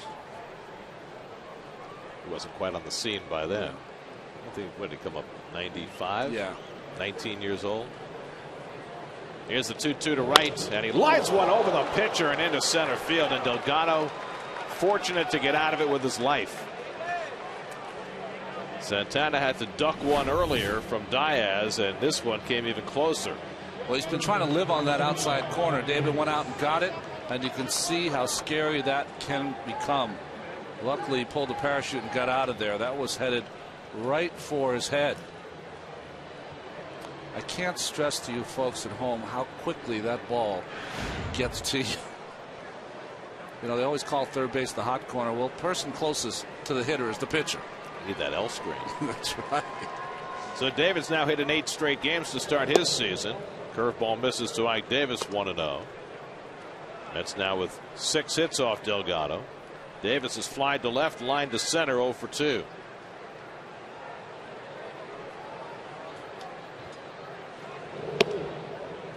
And now Delgado behind 2-0. And of course, if you're the Braves, you absolutely want to get Delgado through this 5th inning. But at the same time, if he shows signs of staggering here, you can't let this game get away. Off-speed pitch on 2-0, and he misses with it. That's an interesting choice with a 4-run lead. Well, McCann fired that ball back at him, so it wasn't McCann's idea. Sure, it wasn't Roger McDowell's idea. It was Delgado's. 3-0 to Davis, and Ike takes the pitch, a strike, 3-1. Jason Bay waiting on deck. Jason got a fortunate double his last time up. that seemed to energize the Mets when the Braves couldn't see Bay's ball in the twilight. Now Ike with a big rip at the fastball, and it's 3-2.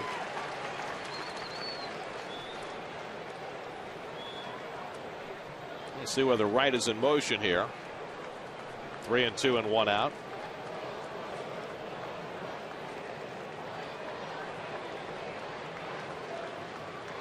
Not going, and Davis takes just off the plate for ball 4. Tough pitch to take, but he got the call. Second walk given up by Delgado, and now the Mets have 2 men on. And the pitching coach Roger McDowell is going to come out to talk to Delgado again.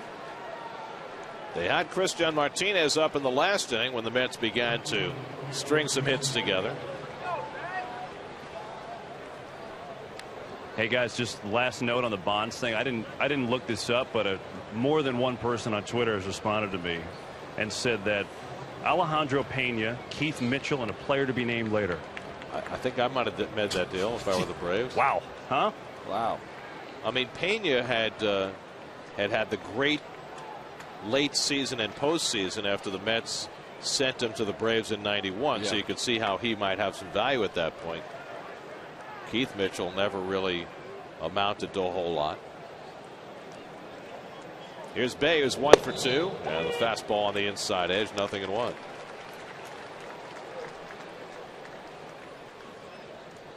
Bay has flied out and then hit the pop fly that fell for a double.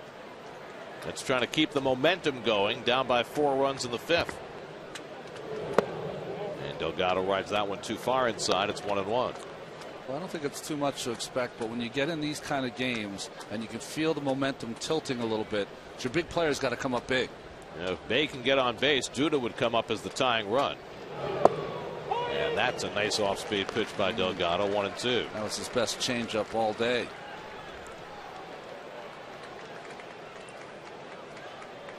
Christian Martinez back to work in the Atlanta bullpen. Young pitchers, 5th inning in a game that they're winning always becomes a tough inning for them. Start to look ahead at the prize instead of right in front of you. He's ahead on Bay, 1-2, and Jason pops one foul. And he'll do it again. Duda looming on deck.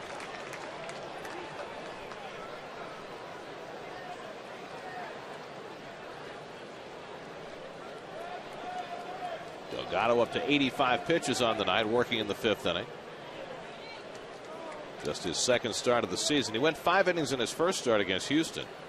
Allowed 2 runs in that game and wound up a winner, 6-3. So he's in a similar type of game tonight. 1-2 to Bay. Off the plate, and it's even on Jason, 2-2.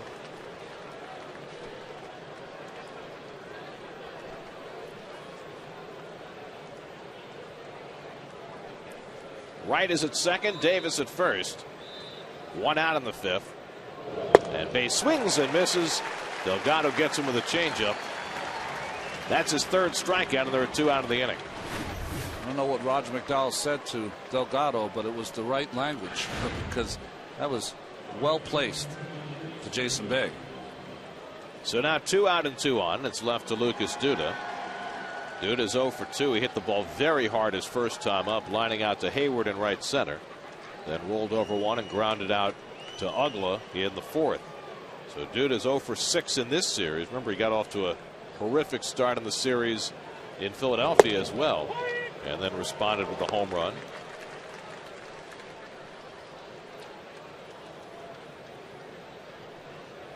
So it's been a year of fits and starts so far for Lucas, who has only 7 hits, but 3 of the 7 have been home runs. Ball and a strike to Duda. 25 pitches this inning now for Delgado.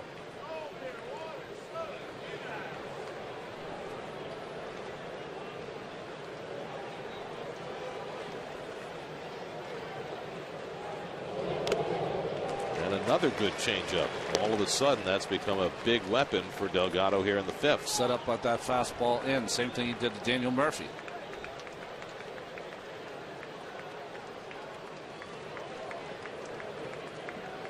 So now he's on the verge of getting out of trouble here in the 5th. 1-2 to Duda. And And Lucas swings and misses at the changeup. And so Delgado, with back-to-back strikeouts of Bay and Duda, gets himself through trouble in the top of the fifth. Halfway through, it's 6-2 Atlanta. Tough night for Johan Santana. Shortest outing of his career. Wasn't helped out by 2 errors behind him as he lasts just an inning and a third. Braves putting up 5 in the second. That's crawling back with a couple in the fourth, but unable to cash in the fifth. And so it's 6-2 Atlanta as we start the bottom of the fifth with Chipper Jones up against Ramon Ramirez. Mets have gotten good bullpen work so far. Miguel Batista an inning and a third, an inning and 2/3. Yeah. No runs, no hits, and then Ramirez a 1-2-3 fourth. If you're going to come back in games like this, you need for your long guys to get the job done. Ramirez, one of the few relief pitchers that pitches from the windup, and he comes into a game quickly too. Below the knees to Chipper, and it's 2-1. Jones delivered a run with a opposite field sacrifice fly in the first. Then he struck out in the second. Brian McCann waits on deck. And Chipper rolls one up the first baseline foul. 2-2.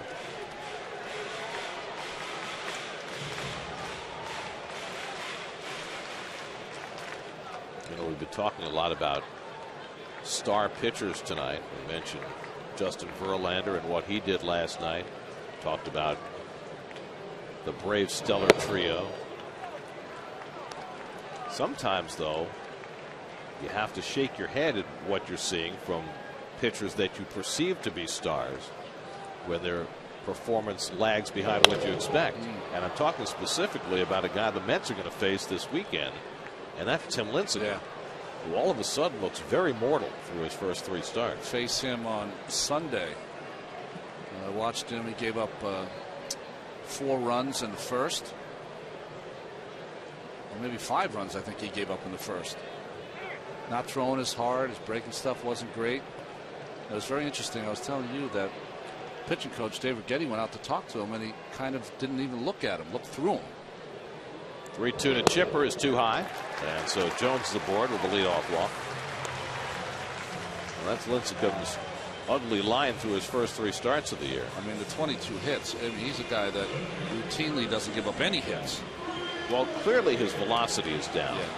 And it comes at an interesting time because the Giants just signed up Madison Bumgarner, their talented 22-year-old left-hander, whom the Mets will see on Monday, for 6 years. And there's been a lot of conversation about when and how long they'll sign up Lincecum for. McCann looking to bunt against the shift, and he fouls it off. Well, this is always a temptation for the left-hand hitter when they put the shift on. Well, David just directed Ramirez, says, listen, I'm back here. You've got to cover all that left side.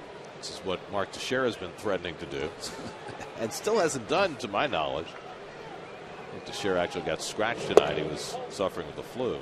Ball and a strike to McCann. You know, the other guy who's been struggling but seems to be pitching better tonight is Josh Johnson, who's the Marlins are winning 2-1 in the 6th inning right now.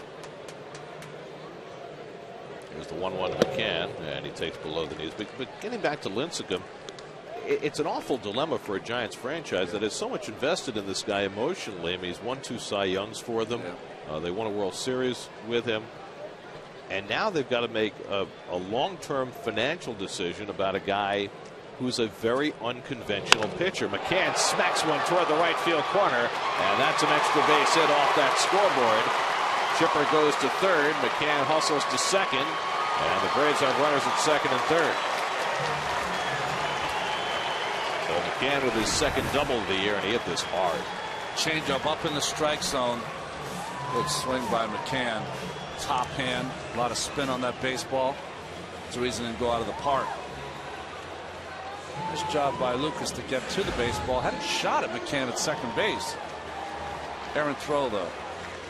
So second and third and nobody out as the Braves look to add to their 6-2 lead. You know, the other thing about Lincecum is that, you know, there's been a whole passel of people that have been saying at some point, you know, he's going to lose it. He's just not big enough to be able to sustain that kind of torque.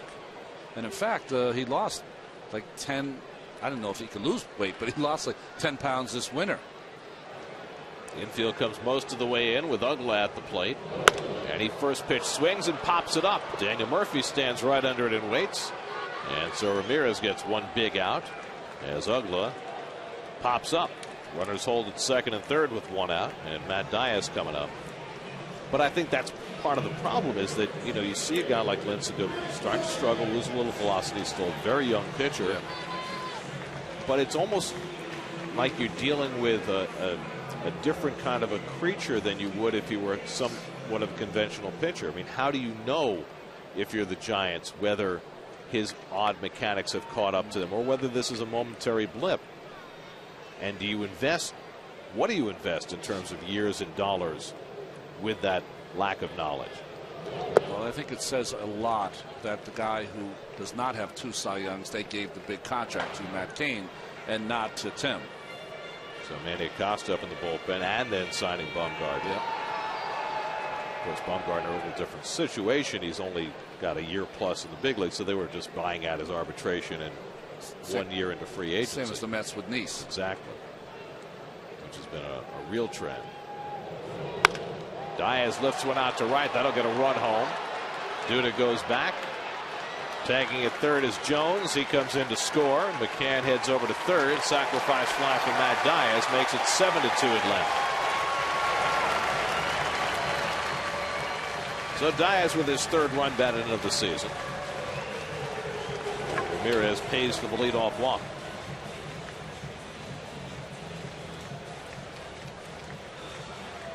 Now Freddie Freeman will bat. Because the other piece of that is that the Giants, especially since Bonds has been gone, have been so identified with their stellar starting pitching staff. And they've really hung their hat on, you know, that Cain and Lincecum combination. Bumgarner now a rising star, guy who they look at as a future Cy Young candidate. You know, and that went all the way through to their bullpen with Brian Wilson. So they're starting to lose some of those pieces now. Wilson out for the season now with Tommy John surgery, but young enough that they can certainly hope that he can make a comeback as early as next season. Freeman doubled down the left field line to drive in a run, his first time up tonight. And he hits this one up the middle for a base hit, and that'll bring home another Atlanta run. McCann to score, and the Braves get those 2 runs back. It's now 8-2.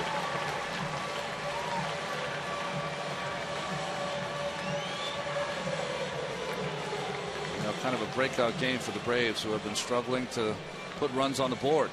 And at the same time, these last 2 outings now have not been quite as pleasant for Ramon Ramirez, who've gotten off to a really fine start.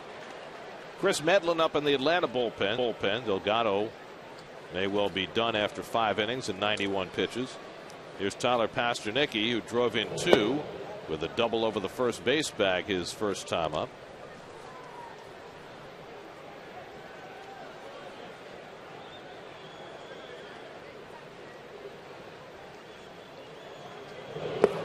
Mets have beaten the Braves 4 straight times, and every Met fan knows how difficult it has been for the Mets to secure wins against the Braves, particularly here. So it wouldn't surprise you to know that the 4-game winning streak against Atlanta matches their longest in the last 23 years. Wow. Jeez. The last time the Mets won as many as 5 in a row against the Braves goes back to when they were a doormat, when you were facing them back in 1989. Yeah, they had a lot of they were in between. They had some good young players coming up, but they also had some older veterans that were at the end of their kind of. Bruce Benedict was one of their catchers. It's right after the Biff Pocaroba era. Yes. Yeah. One of the great baseball names of all time, right? That's a strike to Pastornicki. Dale Murphy was their star. Right. And Glavine was up, but he was not yet fully established.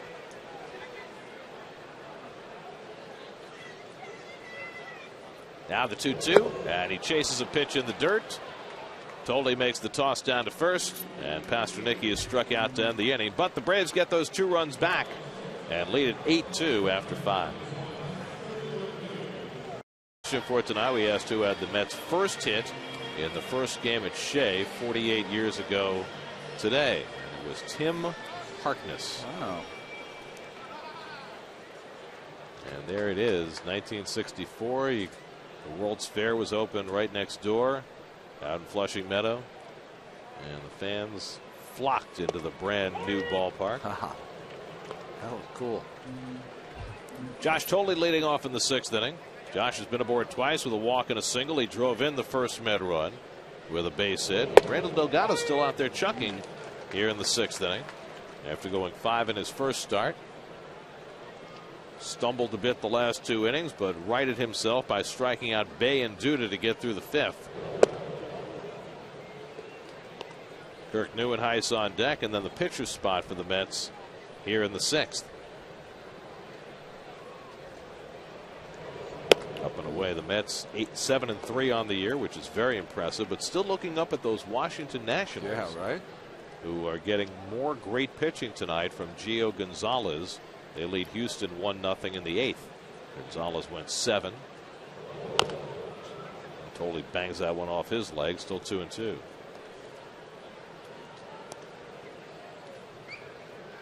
With the emergence of Jordan Zimmerman and the trade for Gio Gonzalez to go with Strasburg at the top of that rotation, that is quite a formidable group. Yes.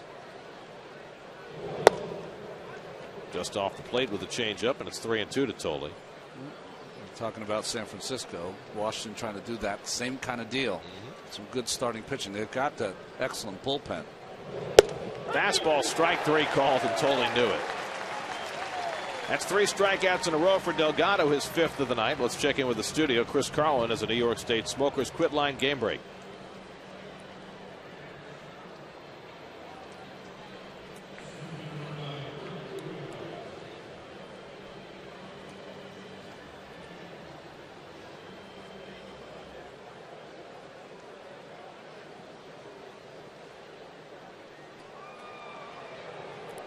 Thanks, Chris.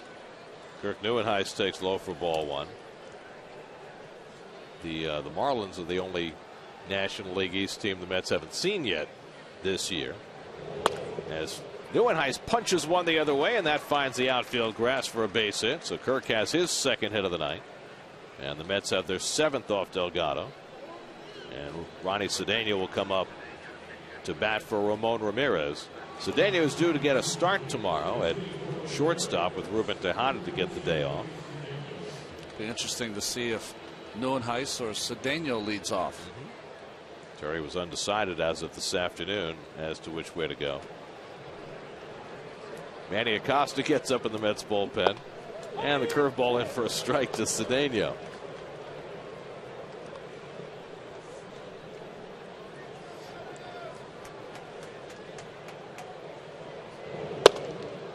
Delgado moves him back, a ball and a strike. Were you able to see the home run machine operate in Miami? I was. There was a lot of stuff flipping around, a lot of flying fish, water spouting in all different directions. There were marlins and birds and I don't know what else. It's crazy. Now they're trying to find a name for it. Oh, really? Well, they don't want to keep calling it the home run machine. I mean, the Mets have the home run apple. That's right. Because it looks like an apple. This thing is such a Rube Goldberg contraption. I don't know that you can find the right word for it. Maybe Rube. Rube is a good one. Good name for it. Speaking of Rube, Ruben Tejada is out on deck. And a full count to Cedeno. So Delgado working deep counts here in the 5th inning. In the the 6th inning. He's up to 104 pitches now.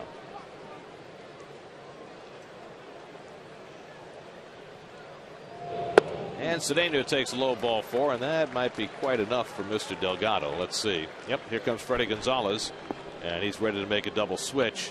3rd walk given up by Delgado, and he will exit after 5 1/3 with a 6-run lead. Braves to make a double switch. Jack Wilson's coming in to play shortstop, and the Braves go to the bullpen with an 8-2 lead in the 6th. We'll be right back. Double switch with the Braves. Jack Wilson comes in to play shortstop. He'll bat 9th, and the pitcher Chris Medlin will hit 8th. Well, missed most of last season after Tommy John surgery, but you don't hear a lot of talk about Medlin, but he's a very valuable part of that bullpen. That is capable of giving them innings. And he'll try and get some of those behind Randall Delgado, who threw 106 pitches in his 5 1/3. 7 hits, 3 walks, 2 runs so far, and a chance to be a winning pitcher with an 8-2 lead. Ruben Tejada, first man up against Medlin. Mets have 2 aboard and 1 out. Tejada 0 for 3 tonight. Reached on an error back in the 3rd. And he takes a fastball too high from Medlin. Medlin got hurt 2 years ago pitching against the Mets, and as a consequence missed most of last year, but gives them a relief pitcher who can give them multiple innings on multiple days.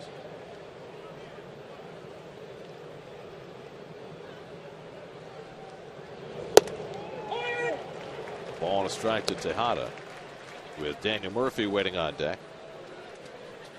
Mets fell behind 6-0 in this game, with Santana was knocked out in the 2nd.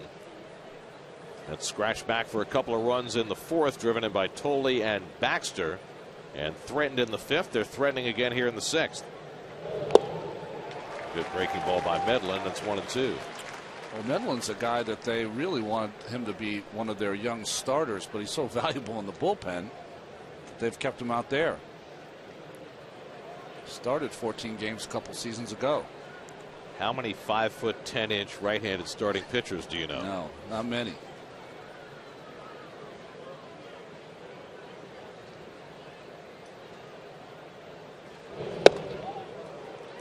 Again, McCann calls for that inside fastball. We've seen that a couple of times the last 2 innings. That ability to move that hitter off the plate to set up what comes next. And I think that the Mets pitchers have not been as good at that tonight. One of the reasons why they've given up 8 runs. 2-2, and it's bounced to the left side. Wilson, just in the game, makes the accurate toss for the force play for the 2nd out. So Cedeno erased. Neuenhuis moves over to 3rd. Tejada on at 1st with 2 out, and Daniel Murphy coming up. Murph is 1 for 3 tonight, singled back in the 1st. He's also lined out and grounded out, 1 for 3.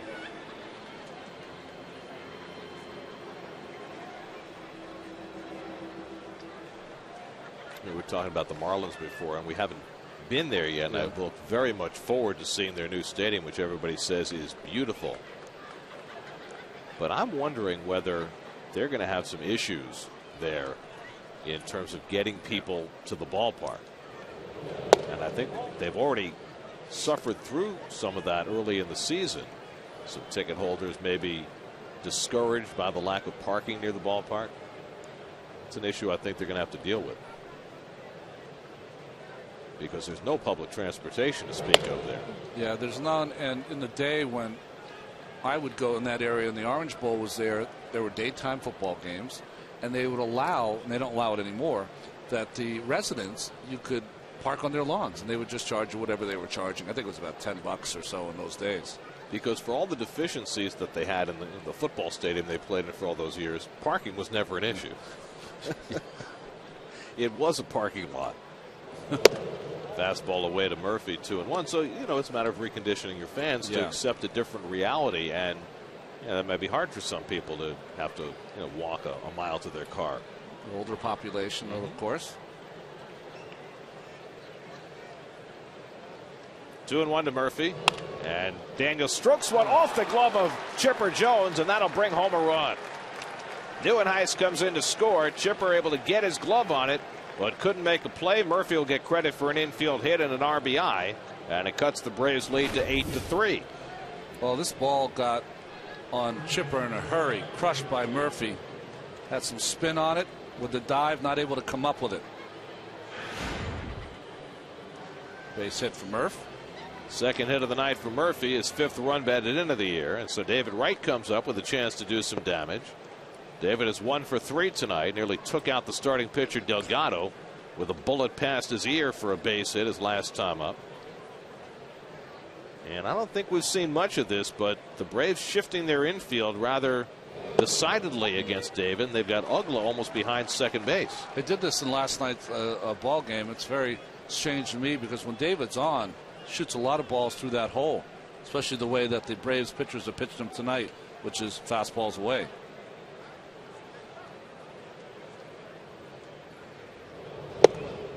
Good fastball by Midland. And he gets ahead 0-2. Tejada at second, Murphy at first with 2 down.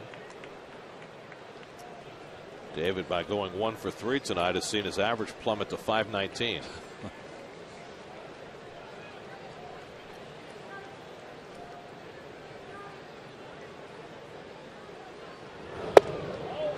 Just off the plate. 1-2.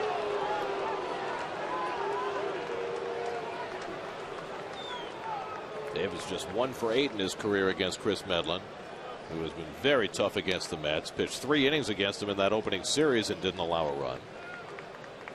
Here's the 1-2. And again, he backs him off the plate with 2 strikes. It's been a pattern. Yep. Done it to almost every hitter in the Mets lineup. Well, Roger used to do that when he was on the mound. Should have done it to Pendleton. Maybe he tried to. 2 out, 2 on, 2-2 to right, and David chases the slider for strike 3. Second time right's been struck out tonight. Then scratch out a run, but the Braves with a 5-run lead in the 6th. SNY and City helped the Asbury Park Little League turn their sandlot into a field of dreams with the SNY Play Ball Award. Now it's your turn. Help your youth baseball or softball league with a $5,000 grant. Apply for the SNY Play Ball Award presented by City today at sny.tv/playball. Manny Acosta comes on to pitch in the bottom of the 6th inning. The former Brave had a rough outing his last time out in Philly. Well, he struggled just like Bautista struggled with walks. Have been a little bit of a problem for Acosta, and Terry Collins has said that he just needs to get Manny some more work. Jack Wilson came in on a double switch in the top of the inning. Bats for the first time. Ronnie Cedeno stays in at shortstop, so Ruben Tejada, who is scheduled to get a day off tomorrow, gets a day and a half. So Acosta hits in the number 1 spot. And Wilson takes up and away for ball 1. Jack Wilson looking for his first hit of the year. He certainly thought he had not only a hit but a home run last night before Jason Bay made it otherwise. Going over the wall to rob him of a home run. Pulled toward the hole, and there's Wilson's first hit of the season. So the Braves have their 7th hit of the night. Let's check in with Kevin. Guys, look at Lucas Duda in right field, and defense continues to be a lot of work for him. He's out here early every day working with Tom Goodwin on the approach, and Goodwin has had him playing shallow this year. And you go back to the game in Philly, and Jimmy Rollins said he was positioned correctly. It's just reading and reacting with Lucas, and I'm stressing him to read the ball. Reacting, the problem is if he doesn't react right away, and on that particular play he slipped, he doesn't have the makeup speed to kind of get back at it. See if the Mets can turn 2 here and settle for the lead runner. And Goodwin said the thing is with him is I'd much rather have him play shallow, catch those balls that drop in. Any ball that's hit hard is going to be over his head. We'll work on that. I'd rather take away that blue pit that really plagued this team last year. Lucas has said to me, hey, it feels like I'm playing right behind second base, but that's okay. So it's getting used to the positioning, getting used to the feel. And he feels like Duda is better running back after the ball. And you saw it earlier in the game, made a nice running catch. So still a work in progress. We're working every day with Tom Goodwin, guys. Jason Hayward, the batter. Bourne now at first. My concern with that would be if you're playing shallow and you're inexperienced, that you'd be concerned about the ball over your head. And we've seen him hesitate on balls in front of him, and you wonder whether that's part of the deal. Yeah, because his first step a lot of times with the inexperience is back first. And it goes contrary to usually what you hear when someone is inexperienced as an outfielder. Most pitchers will tell you, you know what, the blue pit I can work around. It's the double or triple over your head that causes some angst. It's certainly going to provide a test during the Mets' next road trip because they go to Colorado, and there's just so much space out there in the outfield. The thing that saves you in Colorado or doesn't save you is if it's up in the air and it's toward right center, usually over the fence. Now Acosta behind on Hayward 3-0. Hayward 1 for 3 on the night. And he swings 3-0, hits it deep to left, but playable for Bay. And he's got it for the second out. So Hayward taking a rip on 3-0. Put that in your memory bank. That's 2 nights in a row now that he has swung at a 3-0 pitch. So 2 out of the inning. Now Chipper Jones. Chipper drove in the first run of the game with a sacrifice fly. Since then he struck out and walked. So officially 0 for 1. Final in Washington, the Nats beat the Astros 1-0 behind Gio Gonzalez. Brad Lidge saved it. The Nats are now 9-3. And the only hotter team in the National League, the Dodgers, will take a 9-1 record into their game tonight. They're playing in Milwaukee and trailing 2-0 in the 5th against Giovanni Gallardo. There goes Bourne. Breaking ball, and no chance for Tolle to even think about a throw. Picked a good pitch to run on, and Bourne has his 3rd stolen base of the series, his 5th of the year. Well, the Mets pitchers haven't done a great job of holding their runners on today. Hayward with an easy stolen base, and now, of course, Bourne gets it. Now it's 2-0 to Chipper with McCann on deck. Braves already with a 5-run lead in the 6th, so we'll see what Acosta does here, and he throws one nowhere close to the strike zone. Hard to walk Chipper to pitch to McCann, but you certainly can understand the sentiment. Well, Chipper's another guy that'll swing 3-0 also.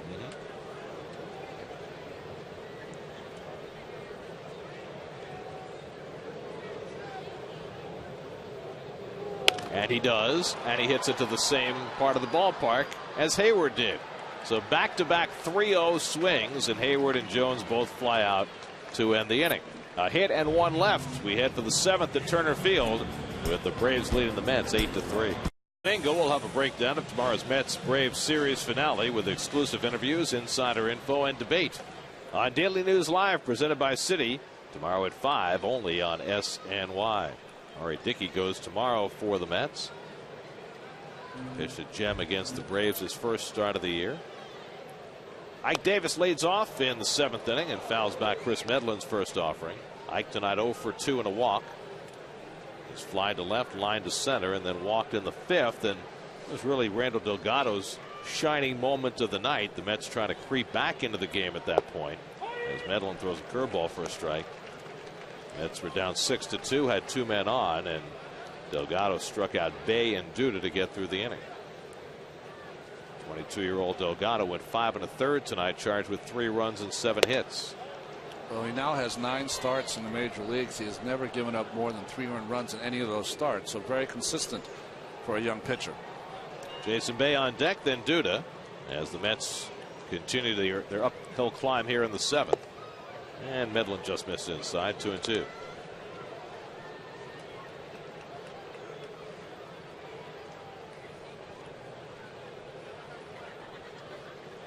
And Davis watches wide, so after falling behind 2 strikes, Ike has worked a full count. So the Mets keeping their discipline, even in this game where they've been behind right from the start.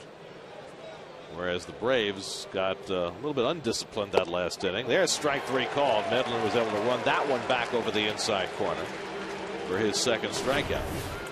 Well, we've seen this pitch a couple times now. Starts right at the hip of Ike Davis. Your first thing is to flinch, and that ball comes back over the plate. Tried to do it earlier in the at-bat, just missed. And that one done to perfection.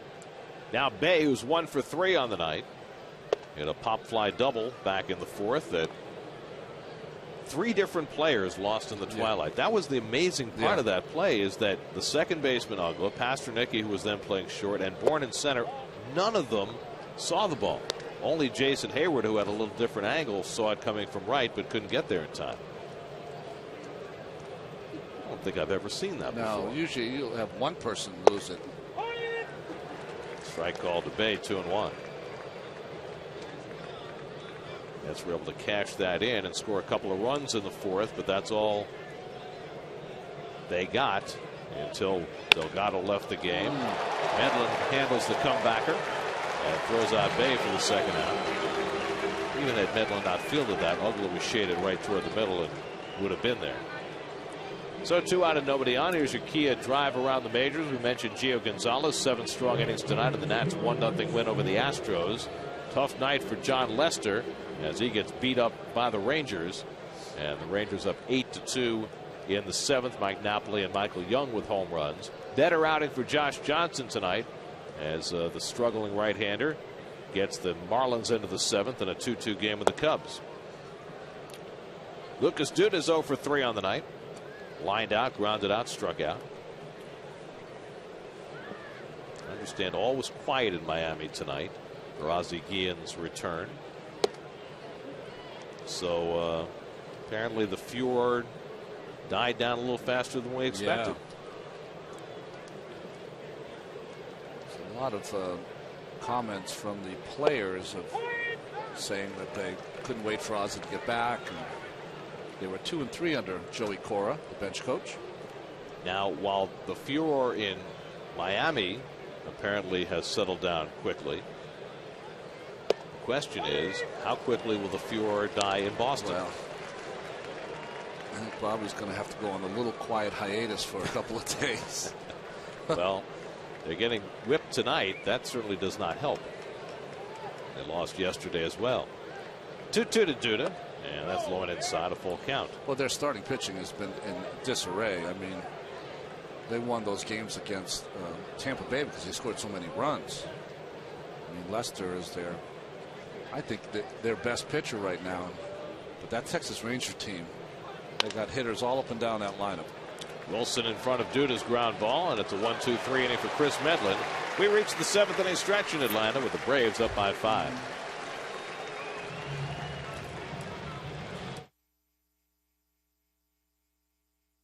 Turned into a lovely night in downtown Atlanta.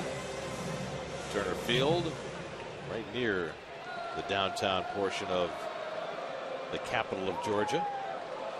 Brian McCann leads off in the home 7th inning against Manny Acosta. The Mets put on the full shift again as McCann takes a strike. McCann has grounded out, walked, doubled, and scored a run. 1 for 2 on the evening. And that's as severe as a shift gets. McCann did threaten a bunt his last time up, fouled it off, and then hit a double instead. Well, it really shows you the kind of how he's changed. When he first came up, he hit a lot of balls to the left side. He used the whole field, but he's become more of a power hitter and a pull hitter. Well, twice now in the last 2 nights, he has hit a ground ball that Murphy's been able to field out there in his rover position. That's right. Dan Uglaw on deck, and then Matt Diaz for the Braves in the 7th.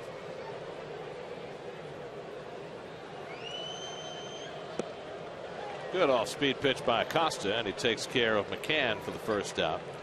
Well, this was a great off-season to be a slugging first baseman. There was a lot of money to be made if you were, say, I don't know, Albert Pujols or Prince Fielder. Now, the Angels are off to a lackluster start. They're just 4-6 to begin the year. And one of the reasons is that Pujols somehow has yet to hit a home run, while Fielder has gotten off to a very nice start in Detroit. You know, I think a lot of the reason, Fielder is a very gregarious kind of person. You know, he's a very people person. So going to Detroit was, I think, a good thing for him. Pujols is almost compulsive in the way that he does his work, does his hitting off the tee. You know, you are changing hotels. Douglas smacks one deep down the left field line, and it hooks and goes foul.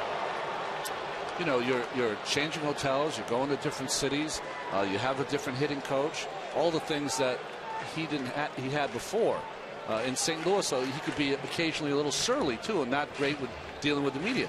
Every town he goes into as an Angel, he's got to spend 15-20 minutes talking about what it's like to wear an Angel uniform. So all of those things work against how Albert is kind of driven in hitting. I would also think that Fielder benefits from having an extraordinary lineup around him. Yeah, of course. I mean, Cabrera alone changes the whole picture.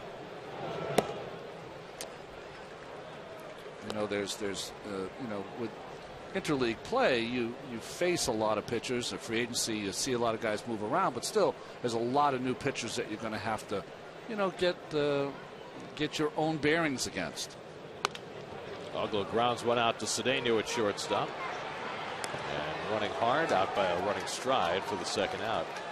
I I have trouble believing that that's really much of an issue with Pujols, because he's always been a great studier of pitchers in terms of his preparation, and he's a guy who just doesn't get fooled very much. Just starting a bad stretch. Let's not forget, he started poorly last season and had to really have a good, strong last 2 months to get his numbers where they usually are. Well, that's the other piece with Pujols, and I think it's one of the big questions that the Angels are going to have to answer for themselves as Diaz comes up with a 2-out hit after giving him the extraordinary money that they did at the age of 32. Is that, for as great as Pujols is, and he's one of the greatest players in the history of the game, his numbers have begun to diminish the last couple of years. And if at age 32 your numbers go down a little, what happens by 35 and 37 and 39 and ultimately by 42? Well, they have a couple players on that team that are going through that, with Torrey Hunter and of course Vernon Wells. Right? Vernon Wells signed that huge contract with Toronto and just hasn't come close to any of those numbers that he had prior to that contract. Freeman takes inside ball one. Now, again, I don't want to say that Albert wasn't worth the money. All I'm saying is that when you sign anybody at that age, even the best player in baseball, which Albert has been for a good stretch of years, sometimes you have to worry about what's going to happen as that contract progresses. Eric O'Flaherty up in the Braves bullpen as Zarakinski has come out on deck to bat for the pitcher. And I think it's always an interesting thing, Gary, when you are the face of a franchise and you move due to free agency. It's a whole different deal. Not that there wasn't pressure on Albert to produce in St. Louis, but there's added pressure now, because when you sign a free agent like Albert Pujols, you sign him for a couple of reasons. One, maybe to bring some people to the ballpark, maybe to get great TV deals, whatever. But the most important is you want to get a championship, and that's why you sign players like that. And it's certainly, we've seen with guys who sign the huge contracts, the questionable huge contracts, as Freeman hits one deep to left and Bay has it lined up. We saw with Beltran coming to New York. We saw with Jason Worth going last year to Washington. Sometimes that first year is the toughest year. Acosta gives the Mets 2 scoreless innings. We go to the 8th, 8-3 Atlanta. Josh Thole leads off the 8th inning for New York and takes a strike from Chris Medlin. Thole drove in the first Med run with a single up the middle in the 4th. He's also walked and struck out 1 for 2. It'll be Thole, Neuenhuis, and Cedeno for the Mets in the 8th. And Medlin almost had Thole tied in a knot. Medlin's already turned in an inning and 2/3 in relief in back of Randall Delgado, who went the first 5 1/3. But this is what we were talking about with Medlin. He can take you deep in relief. Well, he's got 3 excellent pitches. Good breaking ball that he throws for a strike. Throws the fastball 92 and above. And his changeup is probably his best secondary pitch. 1-2, and there's the changeup. Just missed with it. 2 balls, 2 strikes. Well, Flaherty was throwing in the last inning. You've got the left hand hitting Neuenhuis on deck.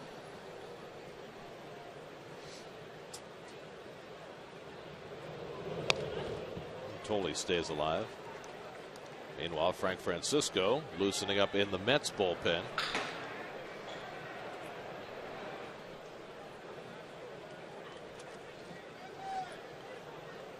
It's been 4 days since Frank was in a game. The more I see Francisco, though, it seems like he has a routine out there where almost every day he plays a little catch late in the game. Again, the 2-2 and the breaking ball fouled at the plate. You have to watch out using your closer in a game like this, because you come back at 12 o'clock tomorrow. I guess the reason they're playing at noon tomorrow here is that the Braves are heading for Arizona. Give themselves a few more hours to travel. Mets, of course, are coming home and taking Thursday off. Thole pulls the parachute, and it's 3-2. So Medlin having to work hard on Thole. This will be the 9th pitch of the at-bat upcoming. And Josh will beg another one.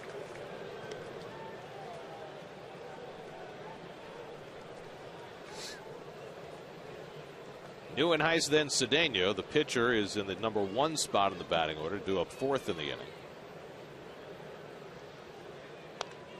And Tolley continues this long turn at bat. You saw Freddie Freeman have an 11-pitch at bat, a key one against Santana back in the 2nd inning before delivering a run with a double. And Tolley will see an 11th pitch in this at bat. And a 12th. He's got a little smirk. Medlin has a little smirk as Medlin's saying, hey, I'm just going to keep pumping in those fastballs. You figure out what to do with it. Turning into an Alex Cora at bat.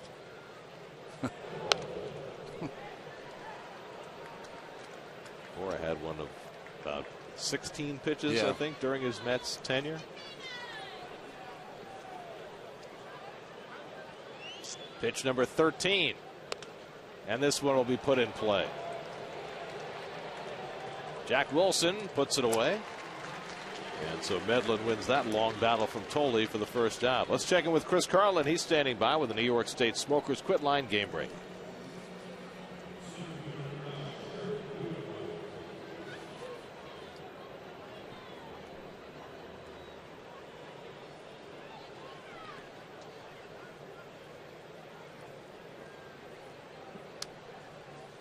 All right, Chris. Now Kirk Neuenhuis bats against Chris Medlin. Been a good night for Neuenhuis at the plate. He's hit the ball hard 3 times in a row. 2 for 3. The only time he was retired, he lined out to Freeman back in the 2nd inning. And perhaps Kirk heard about the conversation earlier today with Terry Collins saying that Andres Torres has made his first strides toward coming back and that Torres would keep his job, and Kirk trying to make the point that, well, maybe I'd like to get you to think about that again. That's right. Certainly has been impressive with the 2 hits today. He's got his batting average up over 300. He's patrolled center field very well. But Terry's point was that what Torres brings to the table that really nobody else on this team does is the ability to get on and steal a base. Mets have gone from a prime stolen base team with Reyes and Pagan to a team that has very little stolen base ability at all. I mean, it was just recently, I couldn't believe my ears when you were saying that Mike Baxter had the first stolen base for the Mets. Which you just take that as a normal part of their game. But with Reyes gone, no longer. Still the only stolen base for the Mets now in their 11th game. 2-2, and Neuenhuis fights it off.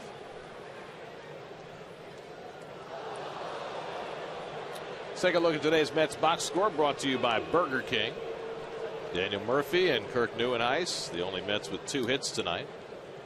Mets fell behind 6-0 after 2 innings, and they've been fighting uphill ever since. 2-2 from Medlin, and Neuenhuis goes down swinging. That's 3 strikeouts in relief for Medlin, who's now retired 6 in a row. That's the fastball up. That just beats Neuenhuis. He was in between there.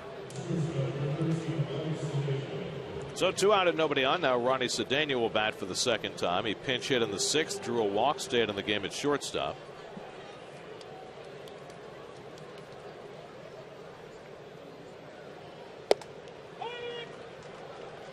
It was not a good night for Johan Santana. His 3rd start of the year, his first misstep. Never really got his rhythm going. Had a couple of errors made behind him. Didn't have much command of any of his pitches, and it resulted in the shortest outing, an inning and a third, of his major league career. It has to be the 55 pitches, I think you said, right? It has to be the most fastballs I've ever seen him throw in any outing out of the first 55. And he's always great at mixing all his pitches right from the first inning. Couldn't do it tonight.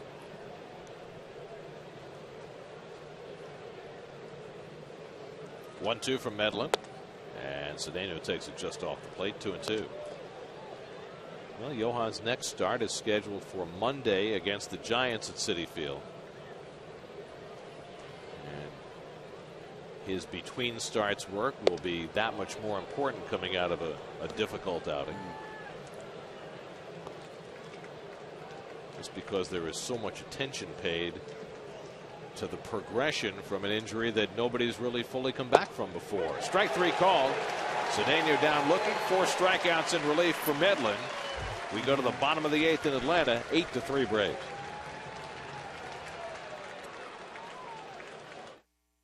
Ramirez will work his 3rd inning of relief as Juan Francisco pinch hits for the Braves. Did I say Ramirez? That's a terrible Freudian slip. No. Manny Acosta pitching his 3rd inning of relief. Boy, I know what I was thinking actually. I was just looking at Hanley Ramirez, who just did a 3-run homer for the Marlins to put them in front in the 8th inning against the Cubs. Sorry for that horrible extrapolation. That's all right. And he's still trying to make a comeback, right? Yeah, I think he is.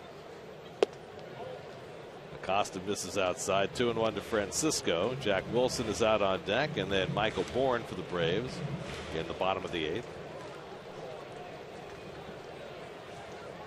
Making a comeback to get suspended. Well, it's all part of the deal, right? 2-2 to Francisco. So Acosta, who's turned in 2 scoreless innings, looking to extend his outing. Braves did the same with Chris Medlin. He went 2 2/3. Francisco hits one well out to right center field. Back goes Neuenhuis to the warning track, and he won't get there. It's out of here. A pinch hit home run for Juan Francisco, and the Braves stretch their lead to 9-3.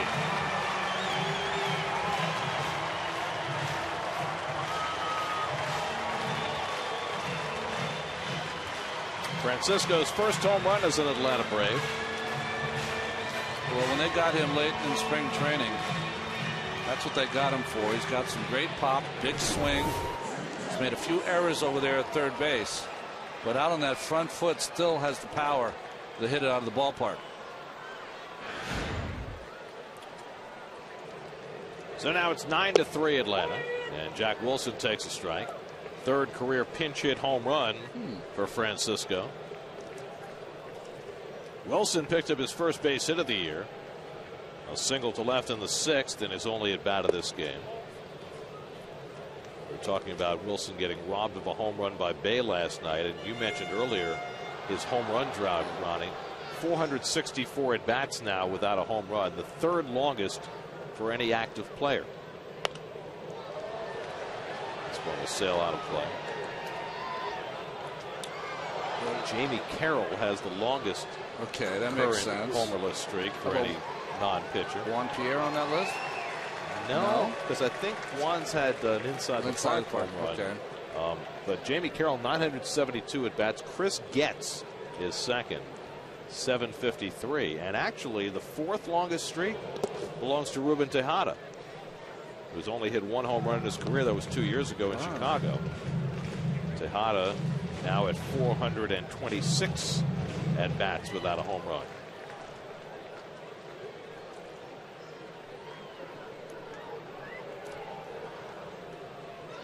Two-two to Wilson, low and away, the full count.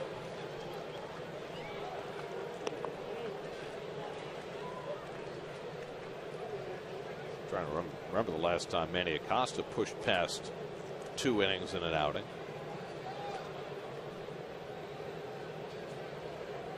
Three innings is the longest outing of his career. He last did that 2 years ago. Swing and a miss, and he gets Jack Wilson for the first out of the inning. 2nd strikeout for Acosta. Tomorrow, the final game of this series and the last game of the road trip, a noontime start. Our coverage begins at 11:30 tomorrow morning. How many leave for the ballpark tomorrow? 9 or so, I guess, something like that. Ari Dickey will pitch against Jair Jurgens as you look at the city probables. It's like a breakfast at Wimbledon tomorrow. Well, the issue is, and you know, we were talking last night about planes, trains, and automobiles in reference to that famous broken down cab picture that we showed with our director Bill Webb. But you know, the Mets stay kind of in a different neighborhood in Buckhead, which is you know, it's not quite the suburbs, but it's a place people commute from to get to downtown Atlanta. That's which right. means, you know, it's the equivalent of, you know, staying in Mineola and trying to take the Long Island Expressway into Citi Field on a weekday morning. Well, that's why I think I'm going to leave after 9, because if you leave before 9, I mean, you had no chance. Or you could leave at 6. Well, that's might be pushing it. I mean, if Keith were here, he'd leave at 6. 6 of 11. Something like that. 2 out and nobody on. Here's Jason Hayward, who's 1 for 4 on the night. Acosta throws a fastball by him.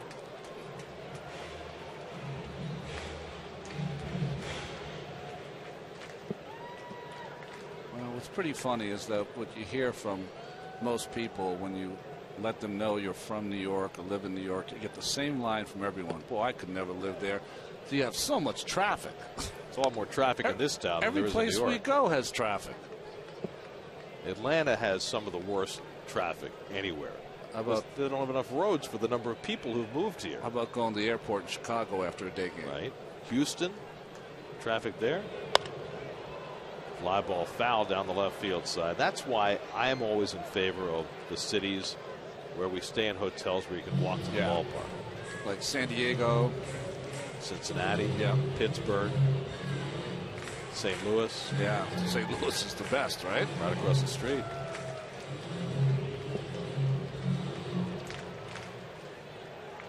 Or at least a place you can take the subway to the ballpark, like Washington. Here's the 1-2, and Hayward takes outside. That might be our next cruise shot.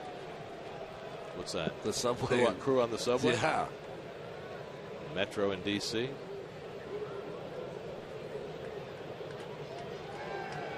Acosta trying to put this inning to bed.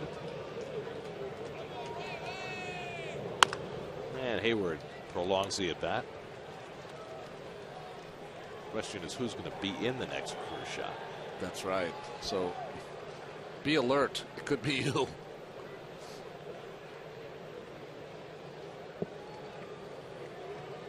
you'd have to say we started right at the top. Yes. Well, you have to do that. Whoever's in the next shot will not have 38 Emmys. No. Full count to Hayward. Unless they break into Webby's house. That's right. Which, by the way, I wouldn't advise. No.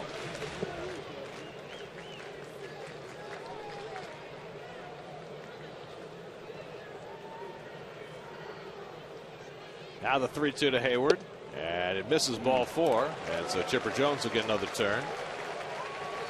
First walk given up by Acosta.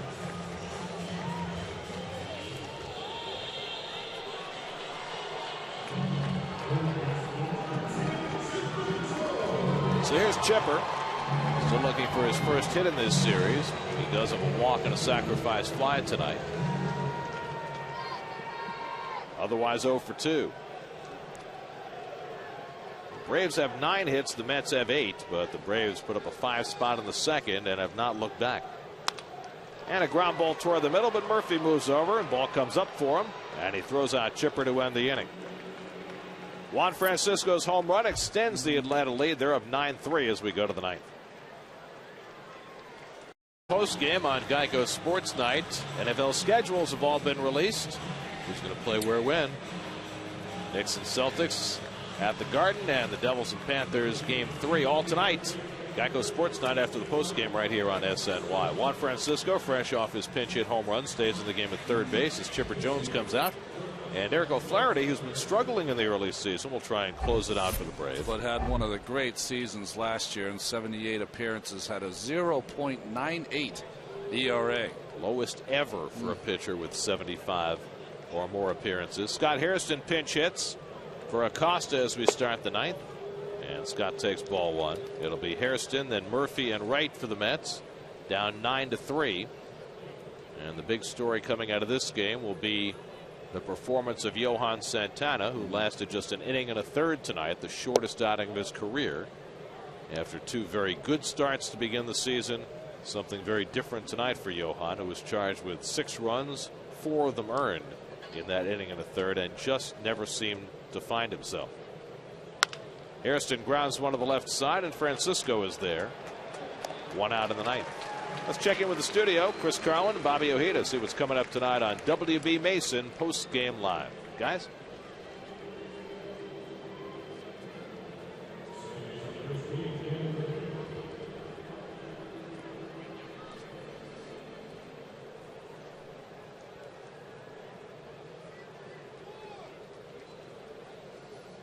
One out on the top of the ninth. Daniel Murphy up for the 5th time, and he takes a strike. Murphy has 2 hits tonight. Singled to right in the 1st, then he singled off the glove of Chipper Jones in the 6th to drive in a run. Now facing the left-hander O'Flaherty, and he breaks his bat as he grounds one down to Freeman at first, and that's the 2nd out.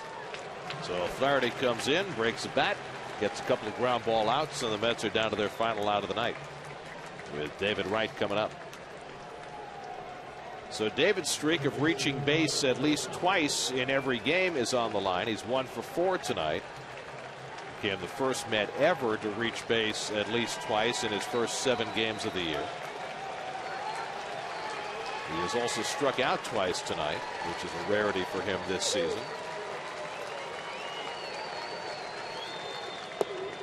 And he takes inside from O'Flaherty. Meanwhile, in Miami, Heath Bell looking to finally record a save. Yeah. Marlins up 5-2 on the Cubs as they go to the 9th. After Hanley Ramirez, not Acosta, hit a 3-run homer. 2-0 now to David. This is quite a find by the Brave scouts. Cleaned off waivers from the Seattle Mariners was O'Flaherty. Well, he was the 3rd wheel, but probably the best 3rd wheel that any bullpen's had in a long time. You'd have to go back to the Nasty Boys to find better. And David is going to keep his streak going. He takes one the other way for his 2nd hit of the game. It makes him the first since J.D. Drew in 2006 to reach base at least twice in his first 8 games of the season. And he keeps this game alive for the Mets. So David's remarkable beginning to the season continues. Of course, with 2 for 5 tonight, his average will go down. Right. Finishes the night at .517.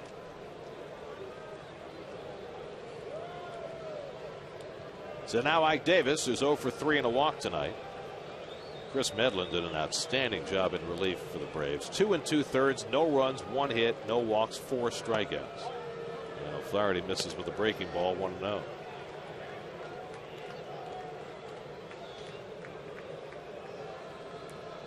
The Red Sox are getting walloped. 15-2 in the 8th.